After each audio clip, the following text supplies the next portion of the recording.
During Thanksgiving dinner, my daughter's father-in-law threw a glass of red wine directly into her face because she dropped a fork. As the crimson liquid dripped down her white dress, her husband did not jump up to defend her. Instead, he laughed and said, "Thanks, Dad. Maybe that will finally teach her some respect for quality things." I felt the oak armrest of my chair crack under my grip. I stood up without saying a word, walked out to the porch, and made one single phone call. By the time dessert was served, they had no idea they were already homeless. My name is Harlan Blackwood. I am 72 years old, and this is how I destroyed an entire dynasty in 45 minutes. Before I continue this story, please like and subscribe to the channel if you have ever had to stand up for a loved one against bullies. Let me know in the comments where you are listening from. The dining room inside the Covington estate was colder than the November wind biting at the windows outside. It was not a matter of temperature, because the fireplace was roaring with logs that probably cost more than my entire wardrobe, but it was a coldness of spirit. The air was thick with the smell of roasted turkey sage stuffing and the suffocating stench of old money that had gone rotten. I sat at the far end of the mahogany table trying to make myself as small as a man of my size could. I wore my best flannel shirt, the one with the least amount of oil stains, and a pair of dark jeans that I had ironed specifically for this occasion. To the people sitting around this table, I was just Harlan the grease monkey, the failed mechanic who lived in a trailer park and drove a rusted Ford truck that sounded like a dying tractor. They tolerated my presence only because it was Thanksgiving and it would look bad to the neighbors if they left the poor-in-law out in the cold. My daughter Maya sat across from me. She looked thin, too thin. Her eyes were darting around the table, scanning the moods of the people surrounding her like a soldier in a minefield. She was wearing a simple white dress she had bought at a discount store. I knew she had bought it because she wanted to look like she belonged here, like she fit into this world of crystal goblets and silver platters. But against the backdrop of the Covingtons' opulence, she just looked fragile. Her husband Trent sat next to her, but there was a mile of emotional distance between them. Trent was busy checking his phone, scrolling through emails, and occasionally letting out a heavy sigh, as if being present at a holiday dinner was a burden he physically struggled to carry. At the head of the table sat Alistair Covington. He was a man who took up too much space. His face was flushed red from the 3 glasses of expensive Cabernet he had already consumed, and his eyes were glassy and mean. He was currently holding court, telling a story about how he had fired his gardener for planting the wrong shade of begonias. His wife Patricia sat to his right, nodding along with a tight smile, her neck weighed down by a diamond necklace that could have paid off my daughter's student loans twice over. I kept my head down, cutting my turkey into small, precise squares. I had promised Maya I would behave. I had promised her I would endure their insults, their passive-aggressive comments, and their condescension for one night. Just one night, Dad, she had begged me, her voice trembling over the phone. Please, just for the holiday. I want everything to be peaceful.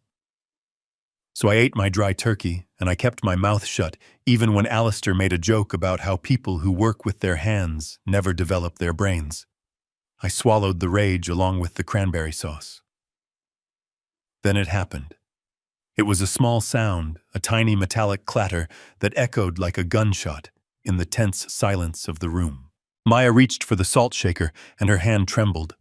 Her fork slipped from her fingers and hit the edge of her porcelain plate before falling onto the table. It did not break anything. It did not chip the plate. It just made a noise. The conversation stopped instantly. Alistair stopped chewing. He slowly turned his heavy head toward Maya, his eyes narrowing into slits. The silence stretched out for 5 agonizing seconds. Maya froze, her hand still hovering in the air, her face draining of color. I am so sorry, she whispered, her voice barely audible. It slipped. Alistair stared at her. He did not blink. He picked up his wine glass, the crystal catching the light from the chandelier. It was full of a deep, dark red vintage that he had bragged about for 20 minutes before we started eating. Chateau Margaux, he had called it, saying it cost $5,000 a bottle. "You are clumsy," Alistair said, his voice low and dangerous. "You have always been clumsy, haven't you, Maya? It must be genetic." Maya lowered her eyes. "I am sorry, Alistair. I will be more careful." "Careful?" Alistair scoffed. He took a sip of the wine, swishing it around in his mouth before swallowing. "You think an apology fixes the disruption. You think saying sorry changes the fact that you have no appreciation for the environment you are in. Do you know how much this table setting costs? Do you have any concept of value?" I gripped my knife tighter. My knuckles were turning white. I looked at Trent, expecting him to say something, expecting him to put a hand on his father's arm and say, "Hey, Dad, it was just a fork, let it go." But Trent did not look up from his phone. He was typing a message, a smirk playing on his lips. Alistair stood up. He swayed slightly, steadying himself with one hand on the table. With the other hand, he held the wine glass. He looked at the white tablecloth, then he looked at Maya's white dress. "You know what the problem is?" he slurred. "The problem is that you do not respect what you have not earned. You grew up in filth, so you treat luxury like filth. You need a lesson, a visual lesson." Before my brain could fully process what was happening, Alistair pulled his arm back and threw the contents of his glass directly at my daughter. It happened in slow motion. The dark red liquid arced through the air like a wave of blood. It splashed across Maya's face, blinding her momentarily. It soaked into the bodice of her white dress, spreading rapidly like a gunshot wound. It dripped from her chin onto her hands and onto the pristine tablecloth. Maya gasped, a sound of pure shock and humiliation. She sat there frozen, the wine dripping from her eyelashes, tears instantly mixing with the alcohol on her cheeks. The room was dead silent. I could hear the grandfather clock ticking in the hallway. I could hear my own heart hammering against my ribs, a drumbeat of war. Then the laughter started. It wasn't Alistair. It was Trent. My son-in-law, the man who had vowed to protect my daughter, chuckled. He looked up from his phone, saw his wife covered in red wine, looking like a victim of a crime, and he laughed. "Thanks, Dad," Trent said, shaking his head as if entertained. "Maybe that will finally teach her some respect. She is always breaking things. You should see our apartment. She ruins everything she touches. Maybe now she will learn to be careful." I looked at him. I looked at this man, this boy really in his expensive Italian suit, and I felt a darkness rise up inside me that I had not felt in 30 years. He was laughing at her pain. He was enjoying her humiliation. Patricia, the matriarch, let out a sigh of annoyance. She did not look at Maya with concern. She looked at the tablecloth. "Great Alistair," she snapped, but her anger was directed at the situation, not the action. "Now the linen is ruined. That stain is never going to come out." She turned her cold gaze to Maya. "Well, don't just sit there dripping on the floor. Get up. Go to the kitchen and clean yourself up. And take the tablecloth with you. Soak it in cold water immediately. Honestly, you are ruining the entire aesthetic of the dinner." Maya stood up, her chair scraping loudly against the floor. She was shaking violently now. She wiped her eyes, smearing the red wine across her face, making her look bruised. She didn't look at me. She couldn't. She was too ashamed. She grabbed her plate and the tablecloth, trying to gather them up, her movements jerky and terrified. "I am sorry," she sobbed. "I am so sorry." She turned and ran toward the kitchen, the sound of her weeping trailing behind her. I sat there alone at the table with 3 monsters. Alistair sat back down, looking satisfied, as if he had just disciplined the unruly dog. He poured himself another glass of wine from the decanter. Trent went back to his phone, still chuckling to himself. Patricia signaled for the server she had hired for the evening to bring fresh napkins. Nobody looked at me. To them, I was furniture. I was the old mechanic in the corner, a spectator to their power, a witness who didn't matter because I had no voice and no money. Or so they thought. My hands were shaking, but not from fear. They were shaking from the effort it took not to walk over there and wrap my hands around Alistair's throat. I looked at the knife in my hand. It was a steak knife, sharp and heavy. It would be so easy. It would be so justified. But I took a breath. A long, deep breath that rattled in my chest. Violence was the tool of the desperate. Violence was what a mechanic would use. But I wasn't just a mechanic. Not anymore. Not for a long time. I set the knife down. I placed my napkin on the table. "Excuse me," I said. My voice was rough gravel and smoke, but it was steady. Alistair looked at me, his lip curling in a sneer. "What is it, old man? You going to cry too? Or are you going to go help your daughter scrub the floor? That is what you people are good at, right? Cleaning up messes." Trent didn't even look up. He just waved a hand dismissively. "Go on, Harlan. Go comfort her. Tell her to stop crying, it is embarrassing." I stood up. I felt the height of my frame, the broad shoulders that had carried heavy loads for decades. I looked Alistair dead in the eye.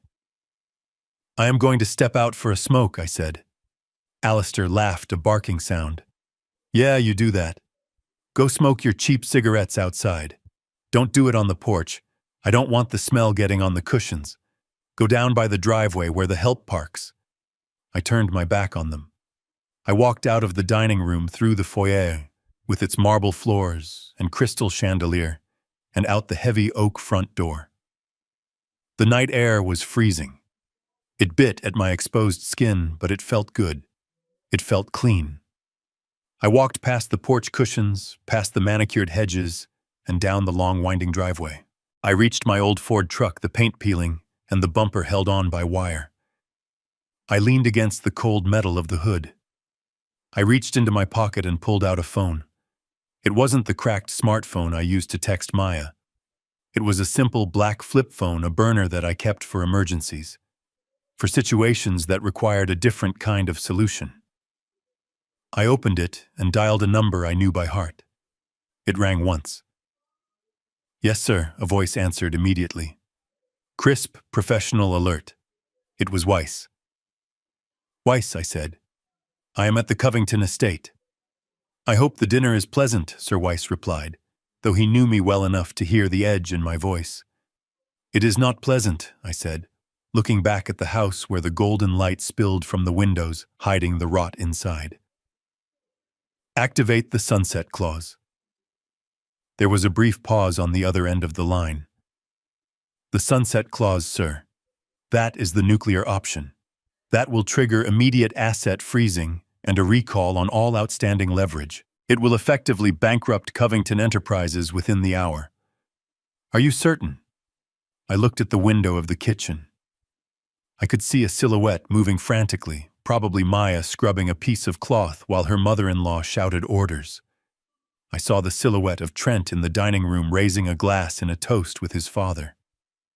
I thought about the wine dripping down my daughter's face. I thought about the laughter. I thought about the years of insults, the way they made her feel small, the way they treated her like a servant in her own marriage. "They threw wine at her, Weiss," I said, my voice low. "They laughed at her, understood," Sir Weiss said, his tone shifting from advisor to executioner. "The timeline." "Now," I said, "I want their credit cards to bounce before they serve the pumpkin pie. I want the foreclosure notice in their inbox before the coffee is brewed. I want them to feel the ground open up beneath them while they are still sitting in those chairs." "Consider it done," Weiss said. "And Trent? Trent works for a subsidiary that we acquired silently 3 months ago, does he not?" I asked. "Yes, sir. He is the regional sales director." "Fire him," I said. "For cause. Embezzlement. Incompetence." "I don't care. Just make sure he doesn't have a job or a company car by the time he walks out of that door. And cut his severance. It will be done immediately." "Anything else, sir?" "Yes," I said, looking at the sprawling mansion. "Buy the debt on this house. I know Alistair is leveraged to the hilt. Buy the note from the bank. I want to own the roof over their heads. I will have the paperwork executed in 10 minutes. Enjoy your dinner, sir." I closed the phone and slipped it back into my pocket. I stood there for a moment, in the cold, listening to the wind rustling through the dead leaves. I took a deep breath of the freezing air, letting it cool the fire in my veins. They thought I was Harlan the mechanic. They thought I was a poor old man who fixed radiators and changed oil for cash.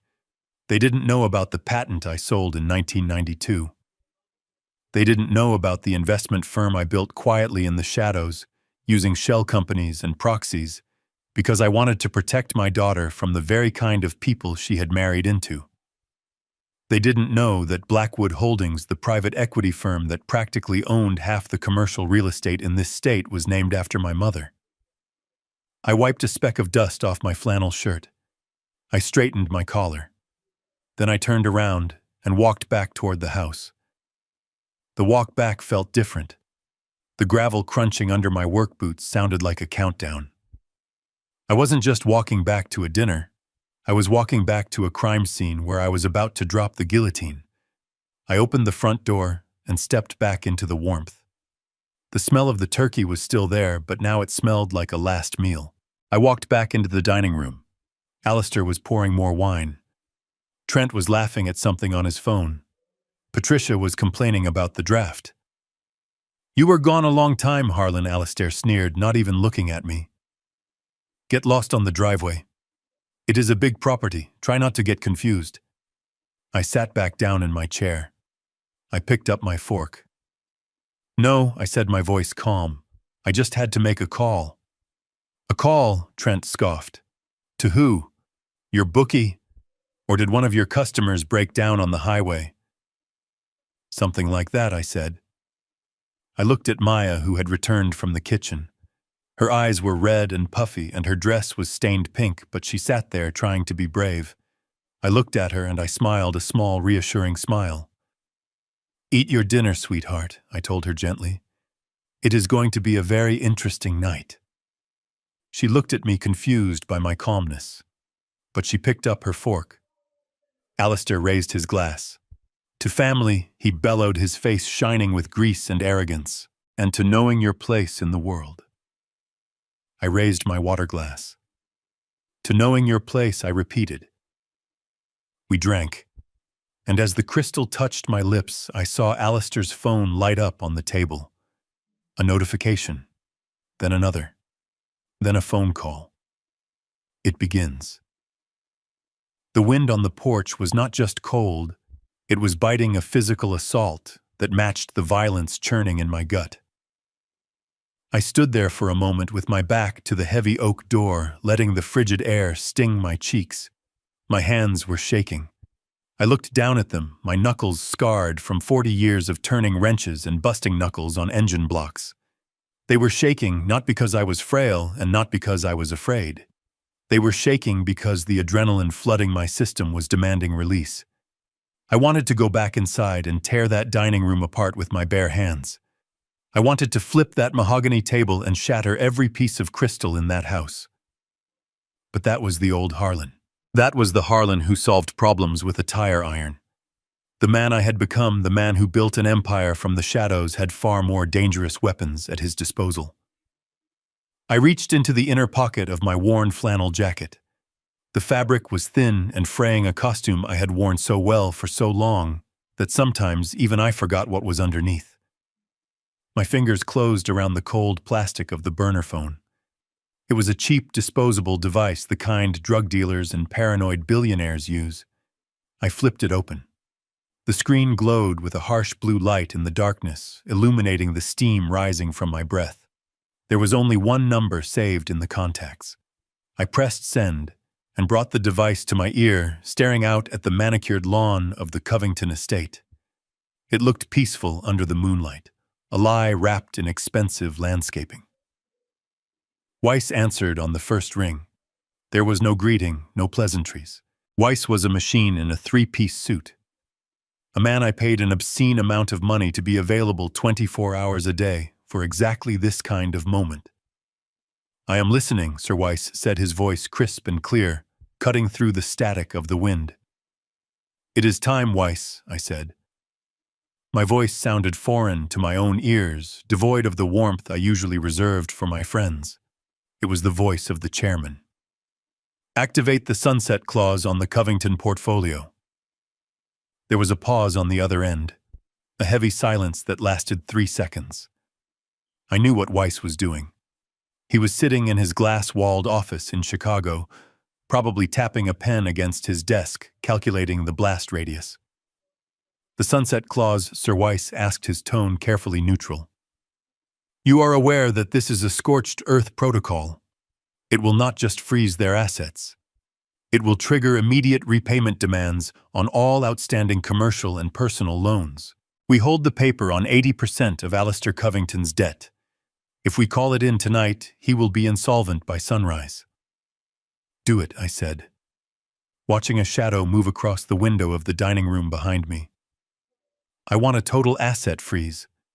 I want his business accounts locked. I want his personal accounts flagged for suspicious activity. I want his credit cards to decline if he tries to buy a pack of gum. Understood. And the timeline. Immediate, I snapped. I want the notifications hitting his phone before I finish my dessert.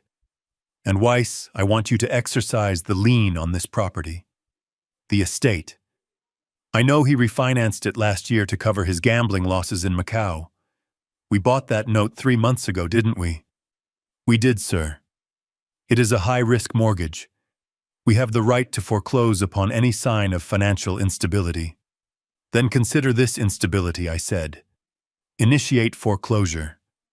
I want the sheriff involved. I want an eviction notice ready to be served. Tonight. Very good, sir. Very good. The foreclosure team is on standby. Now regarding the subsidiary. I took a deep breath. This was the part that would hurt the most. This was the part that would draw blood from my own flesh. Trent Covington, I said, saying his name, leaving a foul taste in my mouth. He is currently employed as the regional sales director for North Stream Logistics. Correct. Which is a shell company wholly owned by Blackwood Holdings. He has been embezzling Weiss.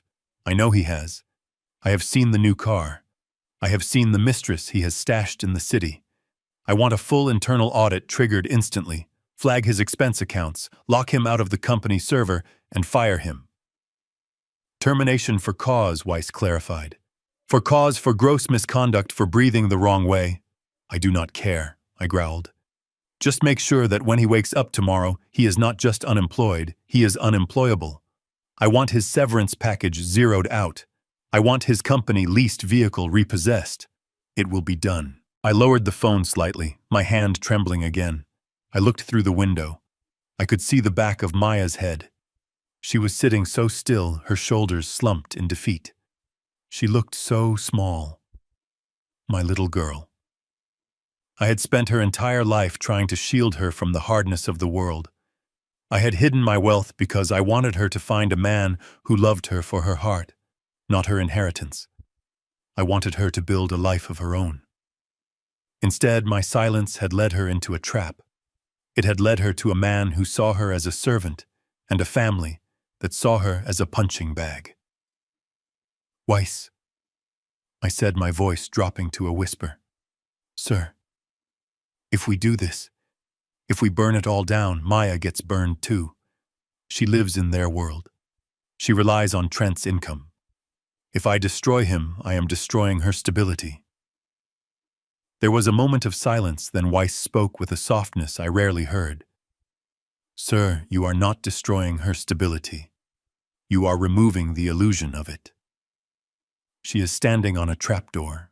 You are simply opening it so you can catch her before she falls too far. Sometimes you have to break the bone to reset it properly. I closed my eyes.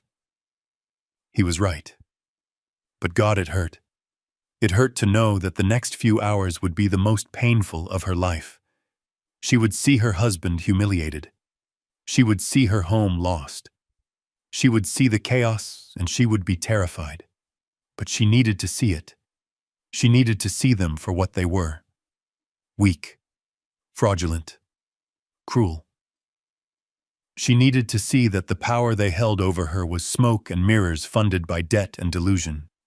She needed to see that her father, the grease monkey in the flannel shirt, was the one holding the hammer. "Do it," I said, letting the cold air fill my lungs one last time. "Burn it all down, Weiss. Leave nothing but ash." "Executing now, sir." "Goodbye." The line went dead. I snapped the phone shut and slipped it back into my pocket. The wind howled around the corner of the house, rattling the expensive copper gutters. I stood there for another minute, composing myself. I smoothed down my gray hair. I adjusted the collar of my cheap jacket. I had to go back in there. I had to sit in that chair and eat their food. I had to watch the clock tick down. I had to watch the smiles wipe off their faces one by one. I turned toward the door. My reflection caught in the glass pane. I didn't look like a billionaire. I didn't look like the CEO of a private equity firm that moved markets with a whisper. I looked like an old, tired man. Good, I thought. Let them underestimate me for 10 more minutes. I reached for the brass handle. It was cold under my fingers. I pushed the door open and stepped out of the biting wind and back into the suffocating warmth of the lion's den. The sound of their laughter drifted from the dining room. They were still joking, still drinking, still celebrating their cruelty. Enjoy it, I thought, as I walked down the hallway, my boots heavy on the marble floor. Enjoy the wine, Alistair. It cost you everything. The heavy oak door clicked shut behind me, sealing the silence of the night outside and trapping me once again in the suffocating warmth of the dining room. The air was thick with the scent of roasted meat and expensive perfume, a combination that suddenly smelled like decay. I walked back to my seat, my work boots heavy on the Persian rug, making a dull, thudding sound that seemed to annoy Patricia. She wrinkled her nose as I passed her chair, as if I had brought the smell of the trailer park in with me. I sat down slowly, deliberately, taking my time to adjust the napkin on my lap. I looked at the three of them. Alistair flushed, and loud Trent scrolling on his phone with a bored expression, and Patricia inspecting her manicure. They looked like royalty, secure in their castle, unaware that the foundation had just been turned to dust. Alistair was the first to speak, of course. He swirled the wine in his glass, the liquid clinging to the crystal like blood. "Back from the wilderness." "Are we, Harlan?" He sneered, his voice dripping with condescension. "I was worried you might have gotten confused by the driveway lights. It can be overwhelming for someone used to street lamps and gravel roads." I did not answer him. I simply picked up my knife and fork and cut a small piece of the turkey that had gone cold on my plate. My silence seemed to irritate him. He wanted a fight. He wanted me to beg or scream so he could exert his dominance. My calm was a variable he had not calculated. Trent finally looked up from his phone. He chuckled a low, nasty sound. "Leave him alone, Dad. He probably just went out to check if his truck was still there. You know how it is in his neighborhood. If you leave something unattended for 5 minutes, it grows legs and walks away. He is just being cautious. Old habits die hard, right, Harlan?" I chewed the meat slowly. It was dry. For all their money, they couldn't cook a bird properly. I swallowed and took a sip of water. My eyes flicked to the grandfather clock in the corner. 7 minutes had passed since I hung up with Weiss. The digital tendrils of Blackwood Holdings were currently wrapping around the Covington accounts, squeezing the life out of them, but the pain hadn't registered yet. It was like a man who has been cut by a razor so sharp he doesn't realize he is bleeding until he sees the red pool on the floor. I looked across the table at Maya. She had returned from the kitchen, but she looked like a ghost. Her face was scrubbed raw where she had tried to wash off the wine, but the stain on her dress was vivid, a jagged pink scar across her chest. She was staring at her plate, her hands folded in her lap, trembling slightly. She hadn't touched her food. She looked small, defeated, and utterly alone. Patricia noticed Maya's lack of appetite. She set down her fork with a sharp clatter that made Maya jump. Patricia said, her voice sharp and cutting like broken glass. "Why aren't you eating?" Maya flinched. "I am not hungry, Patricia. My stomach is a little upset." Patricia scoffed, rolling her eyes toward the ceiling, as if asking for patience. "Upset. You are upset because you were clumsy and suffered the consequences. That is no reason to be rude. Do you know how much this meal cost? We hired a private chef from the city to prepare this. To sit there and pick at it is an insult to our hospitality." "It is fine," Mom Trent said dismissively, not looking at his wife. "She is always dramatic. Let her sulk." "No," Alistair boomed, slamming his hand on the table. The silverware jumped. "No, I will not have it. This is Thanksgiving. We are a family and we will eat together like a civilized family." He turned his glare on Maya, his face purple with rage and alcohol. "Pick up your fork, Maya." Maya looked at him, her eyes wide with fear. "Please, Alistair, I really can't." "Eat," Alistair roared, pointing a thick finger at her plate. "I paid $50 a pound for that bird. You are going to show some gratitude. You come into my house, you drink my wine, you wear the clothes my son pays for, and you think you can sit there and disrespect my table. Eat the food." I saw Maya's hand shake as she reached for her fork. She looked at Trent, begging him with her eyes to intervene, to say something, anything, to stop his father's bullying. But Trent just swirled his drink, looking bored. "Do what he says, babe," Trent said, his voice flat. "Just eat a few bites so he calms down. You know how he gets when he feels disrespected. Don't make a scene. Don't make a scene." The irony was so thick I could taste it. Alistair had thrown wine in her face, but Maya was the one making a scene by not having an appetite. This was their dynamic. This was the hell my daughter had lived in for 3 years. They broke her down piece by piece and then blamed her for being broken. Maya cut a piece of turkey. Her hand was shaking so badly, the fork rattled against the china. She lifted it to her lips. I could see her throat working, trying to swallow back the sob that was threatening to escape. She put the food in her mouth and chewed mechanically, tears leaking from the corners of her eyes and sliding down her cheeks. "There," Alistair said, leaning back in his chair, satisfied. "Was that so hard?" "It is about discipline, Maya. You need discipline. That is your problem. You were raised without standards." He looked at me, his eyes gleaming with malice.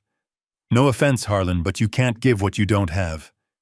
You raised a weak girl because you are a weak man. A man who settles for a trailer and a toolbox can't teach a child how to survive in the real world." I continued to eat. I cut another piece of turkey. I put it in my mouth. I chewed. I swallowed. I did not look at him. I looked at the clock. 12 minutes. My silence was driving him insane. He wanted me to explode. He wanted me to validate his superiority by engaging in a shouting match he knew he would win because he had the house and the money. By doing nothing, I was denying him his victory.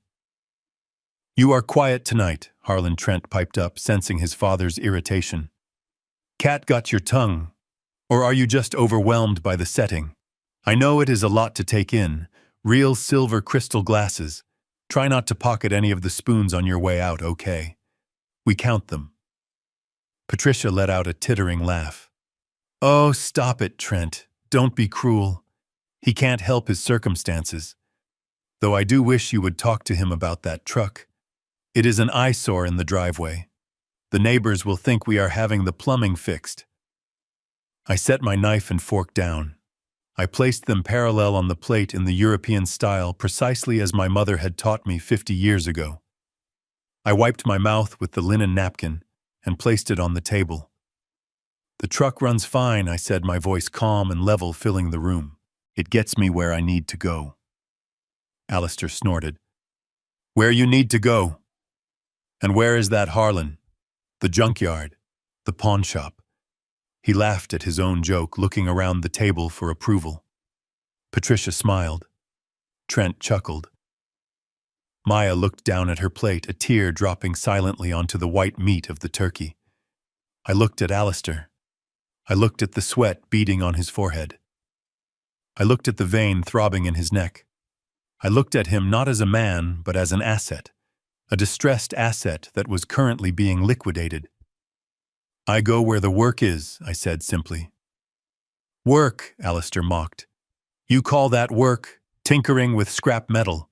You are a relic, Harlan, a dinosaur. The world belongs to men of vision, men of capital, men like me." He gestured around the room, encompassing the expensive furniture, the art on the walls, the very air we breathed. "This is what success looks like. This is what power looks like. You wouldn't understand. You are just a spectator." I leaned back in my chair. The wood creaked slightly. I crossed my arms over my chest. "You are right, Alistair," I said softly. "I am just a spectator." I watched him pour another glass of wine. He spilled a little on the table, but nobody said a word. He was the king, and the king could spill whatever he wanted. Trent leaned toward Maya, his voice dropping to a hiss that was meant to be private, but carried clearly in the silent room. "Stop crying. You are embarrassing me. Look at your father. He is sitting there taking it like a dog. Why can't you be more like him? Just sit there and shut up." Maya flinched away from him. She looked at me, her eyes filled with a desperate plea. "Daddy, can we go?" she whispered. "Please. I want to go home." Trent grabbed her wrist under the table. I saw her wince. "You are not going anywhere," he hissed. "We are leaving when my father says we are leaving. You are going to sit here, and you are going to eat that dessert, and you are going to smile. Do you understand me?" I watched his hand on her wrist. I memorized the position of his fingers. I calculated the pressure he was applying. I added it to the ledger. The bill was getting higher by the second. Alistair clapped his hands. "Dessert." "Patricia," he announced. "Ring the bell. I want the pumpkin pie. And open the port. The vintage 68. I want to celebrate." "Celebrate what?" Dad Trent asked, releasing Maya's wrist and putting on his sycophantic smile. "Celebrate us," Alistair declared, raising his arms. "Celebrate the fact that we are winners. The market is up, our stocks are soaring, and we are the kings of this county. Nothing can touch us." Just as the words left his mouth, a sound cut through the room. It wasn't the bell for the servant. It was a digital chirp, a standard generic ringtone. It was Alistair's phone sitting on the table next to his wine glass. The screen lit up, buzzing against the mahogany. Alistair frowned, annoyed at the interruption of his speech. He glanced at the screen. "It is Bob," he muttered, his brow furrowing. "The bank manager. Why is he calling me on Thanksgiving?" He picked up the phone. I watched him.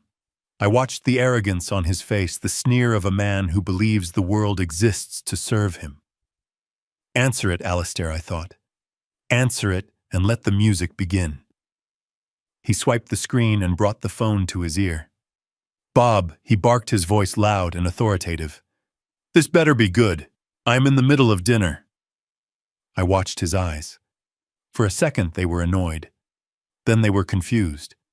And then, in the span of a single heartbeat, they went wide with a fear so pure it was almost beautiful. What he whispered, the color draining from his face faster than the wine had drained from the bottle. "What do you mean, frozen?" Alistair waved his hand dismissively at the table, signaling us to keep eating, while he stomped toward the French doors, his voice rising in agitation as he argued with the bank manager. I watched him go, knowing exactly what he was hearing. He was hearing the sound of a guillotine blade dropping on his neck. But the man sitting next to my daughter was too absorbed in his own reflection to notice the executioner standing in the room. Trent cleared his throat loudly, reclaiming the attention of the table. He did not seem bothered by his father's sudden distress. In Trent's world, problems were things that happened to other people. He adjusted his silk tie and leaned back in his chair, offering his mother a charming smile that looked practiced, because it was. Ignore him, Mom, Trent said, smoothing his napkin over his lap. You know how the bank gets with international transfers. Probably just a security flag on the Cayman accounts. Dad will sort it out in 5 minutes. He always does. Patricia sighed, picking at her salad. It is just so disruptive, she complained. I told him not to do business on a holiday. It ruins the mood. Trent chuckled and reached for the wine bottle, pouring himself another glass, despite the tension thick enough to choke on. Well, while he deals with that, I have some news of my own. Big news. I didn't want to say anything until the ink was dry, but seeing as we are all here celebrating success, I might as well share. He paused for effect, looking around the table. His eyes slid over me as if I were a stain on the wallpaper before settling on his mother. I am closing the Southside deal next week, Trent announced, his chest puffing out. Patricia clapped her hands together lightly, the diamonds on her fingers flashing under the chandelier. Oh, Trent, that is wonderful. Is that the development project you told me about? The one near the river? The very same, Trent said, grinning. We are bulldozing that entire stretch of rot. You know that old trailer park down by the old mill? The one where all the transients and the lowlifes live. We finally got the zoning permits approved. We are going to clear them out before Christmas. I felt a muscle in my jaw jump. I knew that trailer park. I lived in that trailer park. I knew the people there. Old Mrs. Higgins, who baked bread for the neighbors. Tom, the retired veteran who fixed bicycles for the kids. They weren't lowlifes.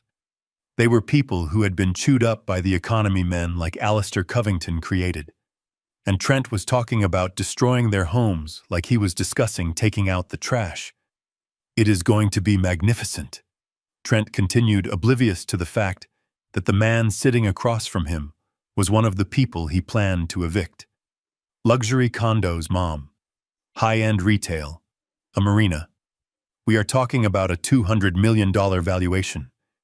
And the best part is my commission on the land acquisition alone is going to put me in a different tax bracket. I am finally going to buy that Porsche I have been eyeing. I looked at Maya. She was staring at her hands, her face pale. She knew the truth. She knew there was no commission.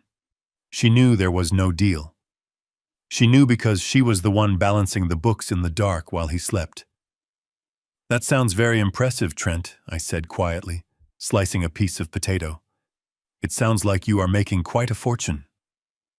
Trent sneered at me. It is called ambition, Harlan.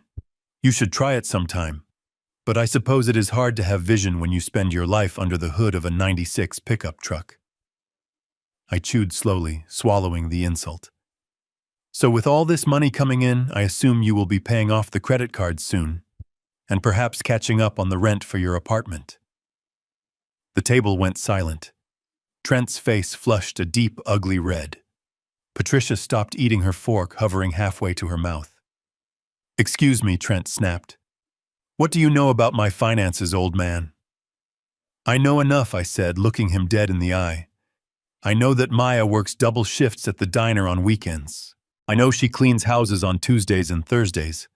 I know she comes home with her hands raw from scrubbing floors so that you can drive a leased BMW to a job where you spend half the day playing golf. Trent slammed his wine glass down, wine sloshing over the rim. You listen to me, you senile old fool. Maya works because she wants to. She likes to keep busy. It gives her spending money for her little hobbies. I pay the bills in this family. Me. I carry the weight, liar. The word hung in the air, spoken not by me, but by the silence of my daughter. She didn't say it out loud, but her posture screamed it. She shrank into her chair, terrified of the explosion she knew was coming. Patricia looked at Maya with a mixture of pity and disgust. Is that true, Maya? Are you cleaning houses? Like a maid? Maya opened her mouth to speak, but Trent cut her off. She helps a few friends organize their homes, Mom. It is not like she is a maid. God. Harlan, why do you always have to make everything sound so sordid? You are just jealous. You are jealous that my father built a dynasty and you built a shed. He turned to Maya, his eyes narrowing. And speaking of money, we need to talk about your budget. I was looking at the statements yesterday. You are bleeding us dry, Maya. Maya looked up, startled. What? Trent, I haven't bought anything in months. Don't lie to me, Trent hissed. I saw the transfer. $200. You sent $200 to him. He pointed a finger at me like it was a weapon. $200 a month. Do you know how much that adds up to over a year? That is $2,400, Maya. That is a vacation. That is a mortgage payment. And you are throwing it away on charity for your father because he is too lazy to get a real job. I felt a cold fire spreading through my chest. That $200 was not charity. It was the only money Maya managed to save from her tips, hiding it from Trent so that I would have money for groceries. She thought I needed it. She thought I was poor. Every month when that envelope arrived, I put the money into a savings account in her name. I never spent a dime of it. But the fact that she sent it, that she sacrificed her own needs to make sure her daddy didn't starve, broke my heart all over again. It is my money, Trent. Maya whispered, her voice trembling. I earned it. It is our money, Trent shouted, slamming his hand on the table again. When you married me, your debt became my debt, and your money became my money. That is how it works, and I am forbidding it. Do you hear me? No more handouts to the mechanic. If he can't feed himself, he can go to a soup kitchen. Patricia nodded in agreement, taking a sip of her wine. Trent is right, dear. Enabling him only hurts him. You have to cut the cord. $200 is a lot of money to just give away. Imagine what you could do with that if you invested it in your appearance. Maybe then you wouldn't look so tired. Tired. My daughter looked tired because she was carrying the weight of a grown man on her back. She looked tired because she was paying off gambling debts that Trent thought he had hidden. I knew about the poker games in the back of the cigar lounge downtown. I knew about the bookie in Jersey who called Trent 3 times a week. I knew that the Southside deal was a fantasy Trent had concocted to borrow more money from his father to cover his losses. I looked at Trent. I looked at the gold watch on his wrist, a fake Rolex he bought to impress his friends. I looked at the soft hands that had never done a day of hard labor in their life. You are a small man, Trent, I said, my voice cutting through the noise of the room. Trent laughed, a high-pitched, nervous sound. And you are a broke man, Harlan. I know which one I would rather be. I am going to be running this city one day. And you know what? When I close the Southside deal, the first thing I am going to do is tow that piece of junk truck of yours out of my driveway and have it crushed into a cube. Maybe I will sit as a paperweight. Just then, the French doors banged open. Alistair marched back into the room. He looked deranged. His hair was disheveled, his face a mask of sweat and panic. He wasn't the arrogant king anymore. He was a cornered animal. It is a mistake, he muttered, pacing around the head of the table. It has to be a mistake. A system error. Bob said the accounts are frozen. All of them. The business accounts, the personal accounts, even the offshore trusts. He says there is a hold, a federal hold. Patricia dropped her fork. It clattered loudly against the china. What do you mean, frozen, Alistair? I have to pay the caterer. I have a spa appointment tomorrow. What is going on? I don't know, Alistair roared, turning on her. Stop asking me stupid questions. I am trying to fix it. It is probably just a glitch. A hacker or something. I am calling the lawyers. He looked at me, his eyes wild. And what are you looking at, Harlan? Enjoying this? Probably never had more than $50 in the bank, so you don't know what it is like to deal with real finance. This is high-level stuff. Complicated. Way above your pay grade. I picked up my glass of water and took a slow sip. My eyes moved to the grandfather clock. 22 minutes. Weiss was efficient. The dominoes were falling exactly as planned. It sounds stressful, Alistair, I said calmly. Perhaps you should check your email. Sometimes banks send notifications. Alistair sneered at me. I don't need tech advice from a man who still uses a flip phone. Go back to your eating. Actually, don't. You have eaten enough of my food. Get out. He pointed to the door. Get out of my house, Harlan. I am sick of looking at you. I am sick of your flannel and your boots and your pathetic, sad face. You bring down the property value just by sitting here. Take your daughter and get out. We have family matters to discuss. Maya stood up immediately, eager to leave. Come on, Dad, she whispered, grabbing my arm. Let's go, please. Trent grabbed her other arm, yanking her back down into the chair. Sit down, he commanded. He told him to leave, not you. You stay right here. You are going to help Mom clean up this mess. And then we are going to upstairs, and you are going to explain to me exactly how much money you have been hiding from me. If there is 200 for him, there is 200 for me. I watched him handle her. I watched his fingers dig into her arm. I saw the flinch. That was it.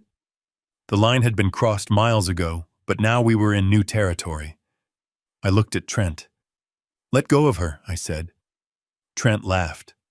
Or what, Harlan? What are you going to do? Fix my carburetor? I stood up. I didn't stand up like an old man. I stood up like a mountain rising from the sea. I placed my hands on the table and leaned forward. I am going to give you 10 seconds to let go of my daughter, I said, my voice dropping an octave. And then I am going to teach you the difference between net worth and self-worth. Alistair stepped between us, his face purple. Don't you dare threaten my son in my house. You are nothing, Harlan. You are a grease monkey. A nobody. You fix cars for a living. I build skylines. I could buy and sell you 1,000 times over before breakfast. I looked at Alistair. Then I looked at Trent. Then I looked at Patricia clutching her pearls. You think you know who I am, I said quietly. You see the clothes. You see the truck. You see the silence. And you think you see a victim. I reached into my pocket and pulled out the burner phone.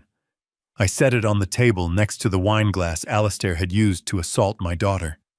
But you didn't look close enough, I continued. You didn't ask why the mechanic knows so much about corporate law. You didn't ask why the grease monkey never complains about the cost of parts. You didn't ask whose name is on the deed of the land you are standing on. Trent frowned, confusion flickering in his eyes. What are you talking about? I looked at the phone. It vibrated. A text message from Weiss. Done. I smiled. It was a cold smile. A smile that didn't reach my eyes. I am not talking about cars, Trent. I am talking about North Stream Logistics, your employer. Trent froze. How do you know where I work? I know where you work, I said, because I own it. The room went dead silent. The kind of silence that happens after a bomb goes off, but before the building collapses. What did you say? Trent whispered. I said I own it. North Stream Logistics is a subsidiary of Blackwood Holdings. Blackwood Holdings acquired it 3 months ago. And do you know who the majority shareholder of Blackwood Holdings is? I tapped my chest lightly. You are looking at him. Alistair burst out laughing. It was a desperate, hysterical laugh. You own a holding company. Please, you can't even afford a haircut. This is pathetic, Harlan, even for you. Check your phone, Trent, I said, ignoring Alistair. Check your work email. I believe HR just sent out a notification. Trent hesitated. He looked at me, then he looked at his phone. His hands were shaking. He swiped the screen. He tapped the icon. I watched the color drain from his face. It was like watching a painter whitewash a wall. He went gray, then white, then a sickly shade of green. No, he murmured. No, this isn't real. Read it, I commanded. Read it out loud. Trent looked up, his eyes wide with terror. It says notice of immediate termination. Effective immediately. Reason, gross misconduct and embezzlement. Embezzlement. Patricia shrieked. My son is not a thief. He is, I said, and he is not a very good one. He left a paper trail a mile wide. The lease on the BMW, the apartment in the city for the girl named Chloe, the gambling debts paid from the company expense account. It is all there, Trent. Every dime. Trent dropped the phone. It clattered onto the table. He looked at me, and for the first time I saw him truly see me. He didn't see the mechanic anymore. He saw the predator. Who are you? He whispered. I picked up the wine bottle Chateau Margaux. I poured a small amount into my glass. I swirled it, just like Alistair had done. I am the man who just fired you, I said, taking a sip. And I am the man who just bought your debt, Alistair. Alistair stopped laughing. He stared at me, his mouth opening and closing like a fish on a dock. My debt, he croaked. Every penny, I said. The mortgage on this house, the business loans, the lines of credit. The bank was very happy to offload such a toxic portfolio. They sold it to me at a discount, actually. I should thank you. I leaned forward, my eyes locking onto Alistair's. You have 30 minutes to vacate the premises, Alistair. This is my house now, and I have a strict policy about tenants who throw wine at my daughter. Eviction starts now. The silence in the room following my declaration was absolute, but it was the silence of a held breath, not a surrender. Alistair stared at me, his face a map of broken capillaries and confusion, but the arrogance that had been bred into his bones for 3 generations would not let him accept reality just yet. To him, I was still the mechanic in the flannel shirt. The idea that I held the deed to his kingdom was simply too absurd, too violating of the natural order of his universe to be true. He blinked, his eyes glassy and wet, and then a terrible, jagged smile cut across his face. You are lying, he whispered, his voice trembling with a mixture of rage and desperate hope. You are a senile old liar. You bought my debt. With what? Spare change you found under the seats of your customers' cars. This is a joke, a sick, pathetic joke. He fumbled for his phone again, his fingers thick and clumsy. I watched him with the detachment of a coroner examining a corpse that hasn't quite stopped twitching. He was dialing Bob, the bank manager, again. He needed a voice from his world, a voice from the country club set, to tell him that everything was fine, that the system still worked for men like him and against men like me. I am going to put this on speaker, Alistair announced, his voice rising to a shout, as he looked around the table seeking an audience for my humiliation. I want you all to hear this. I want you to hear Bob laugh when I tell him this grease monkey claims to own my mortgage. He pressed the button and threw the phone onto the mahogany table. The line rang. Once, twice. The sound was shrill and violent in the quiet room.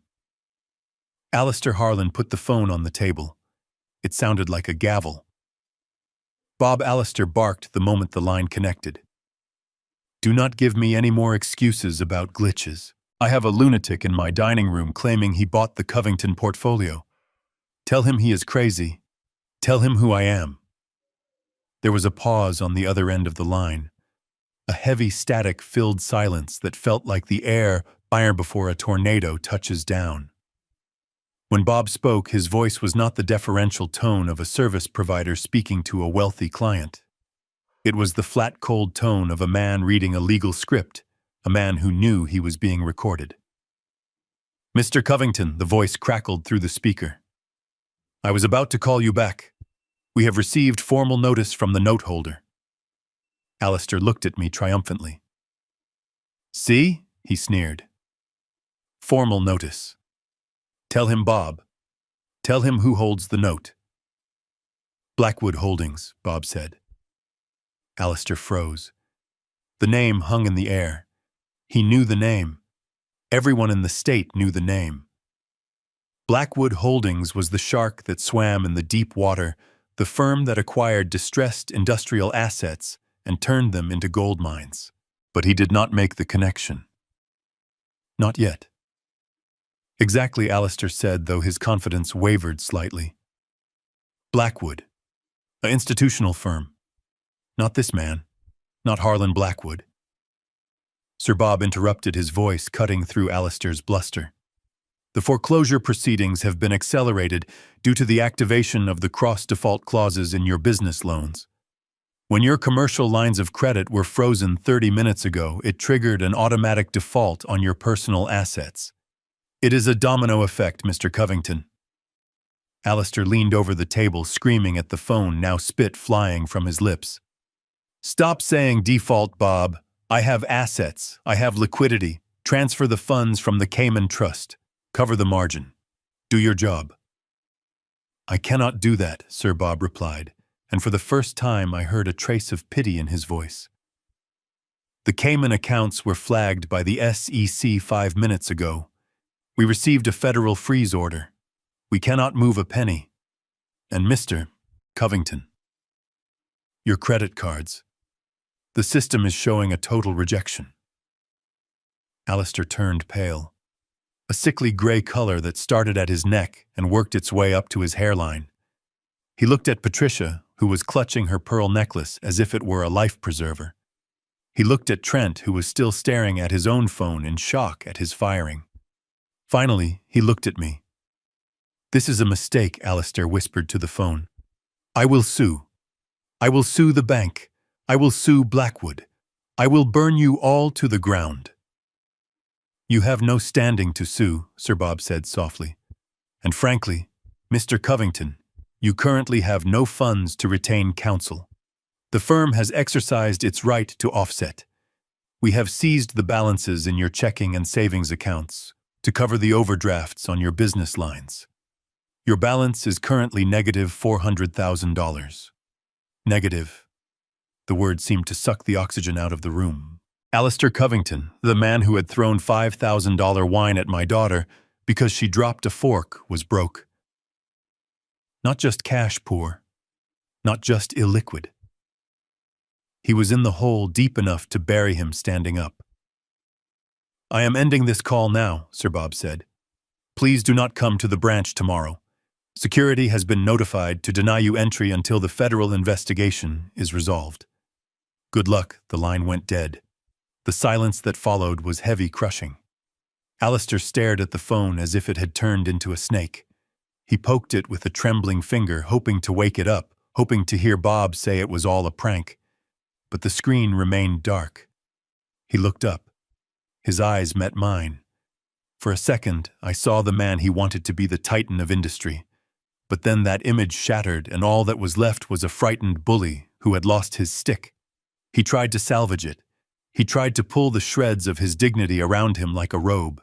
He straightened his spine and cleared his throat. He looked at Patricia and forced a smile that looked more like a rictus of pain.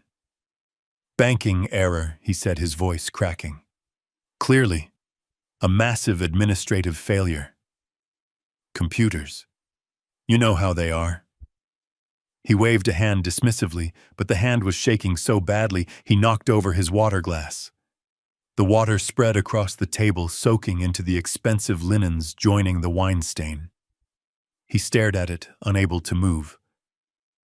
I will sort it out in the morning, he muttered to no one in particular. I will go down there and heads will roll. Yes, heads will roll. He stood up, but his legs wouldn't support him. He stumbled, catching himself on the back of his chair. The chair tipped over and crashed to the floor with a deafening bang. Alistair didn't even look at it. He just stood there, swaying slightly, a man adrift in his own dining room. Patricia let out a small whimper. Alistair, she whispered. The cards. The accounts. How are we going to pay the staff? How are we going to live? Alistair rounded on her, his face twisting into a snarl. Shut up, Patricia. Just shut up. I am handling it. It is a glitch. Do not look at me like that.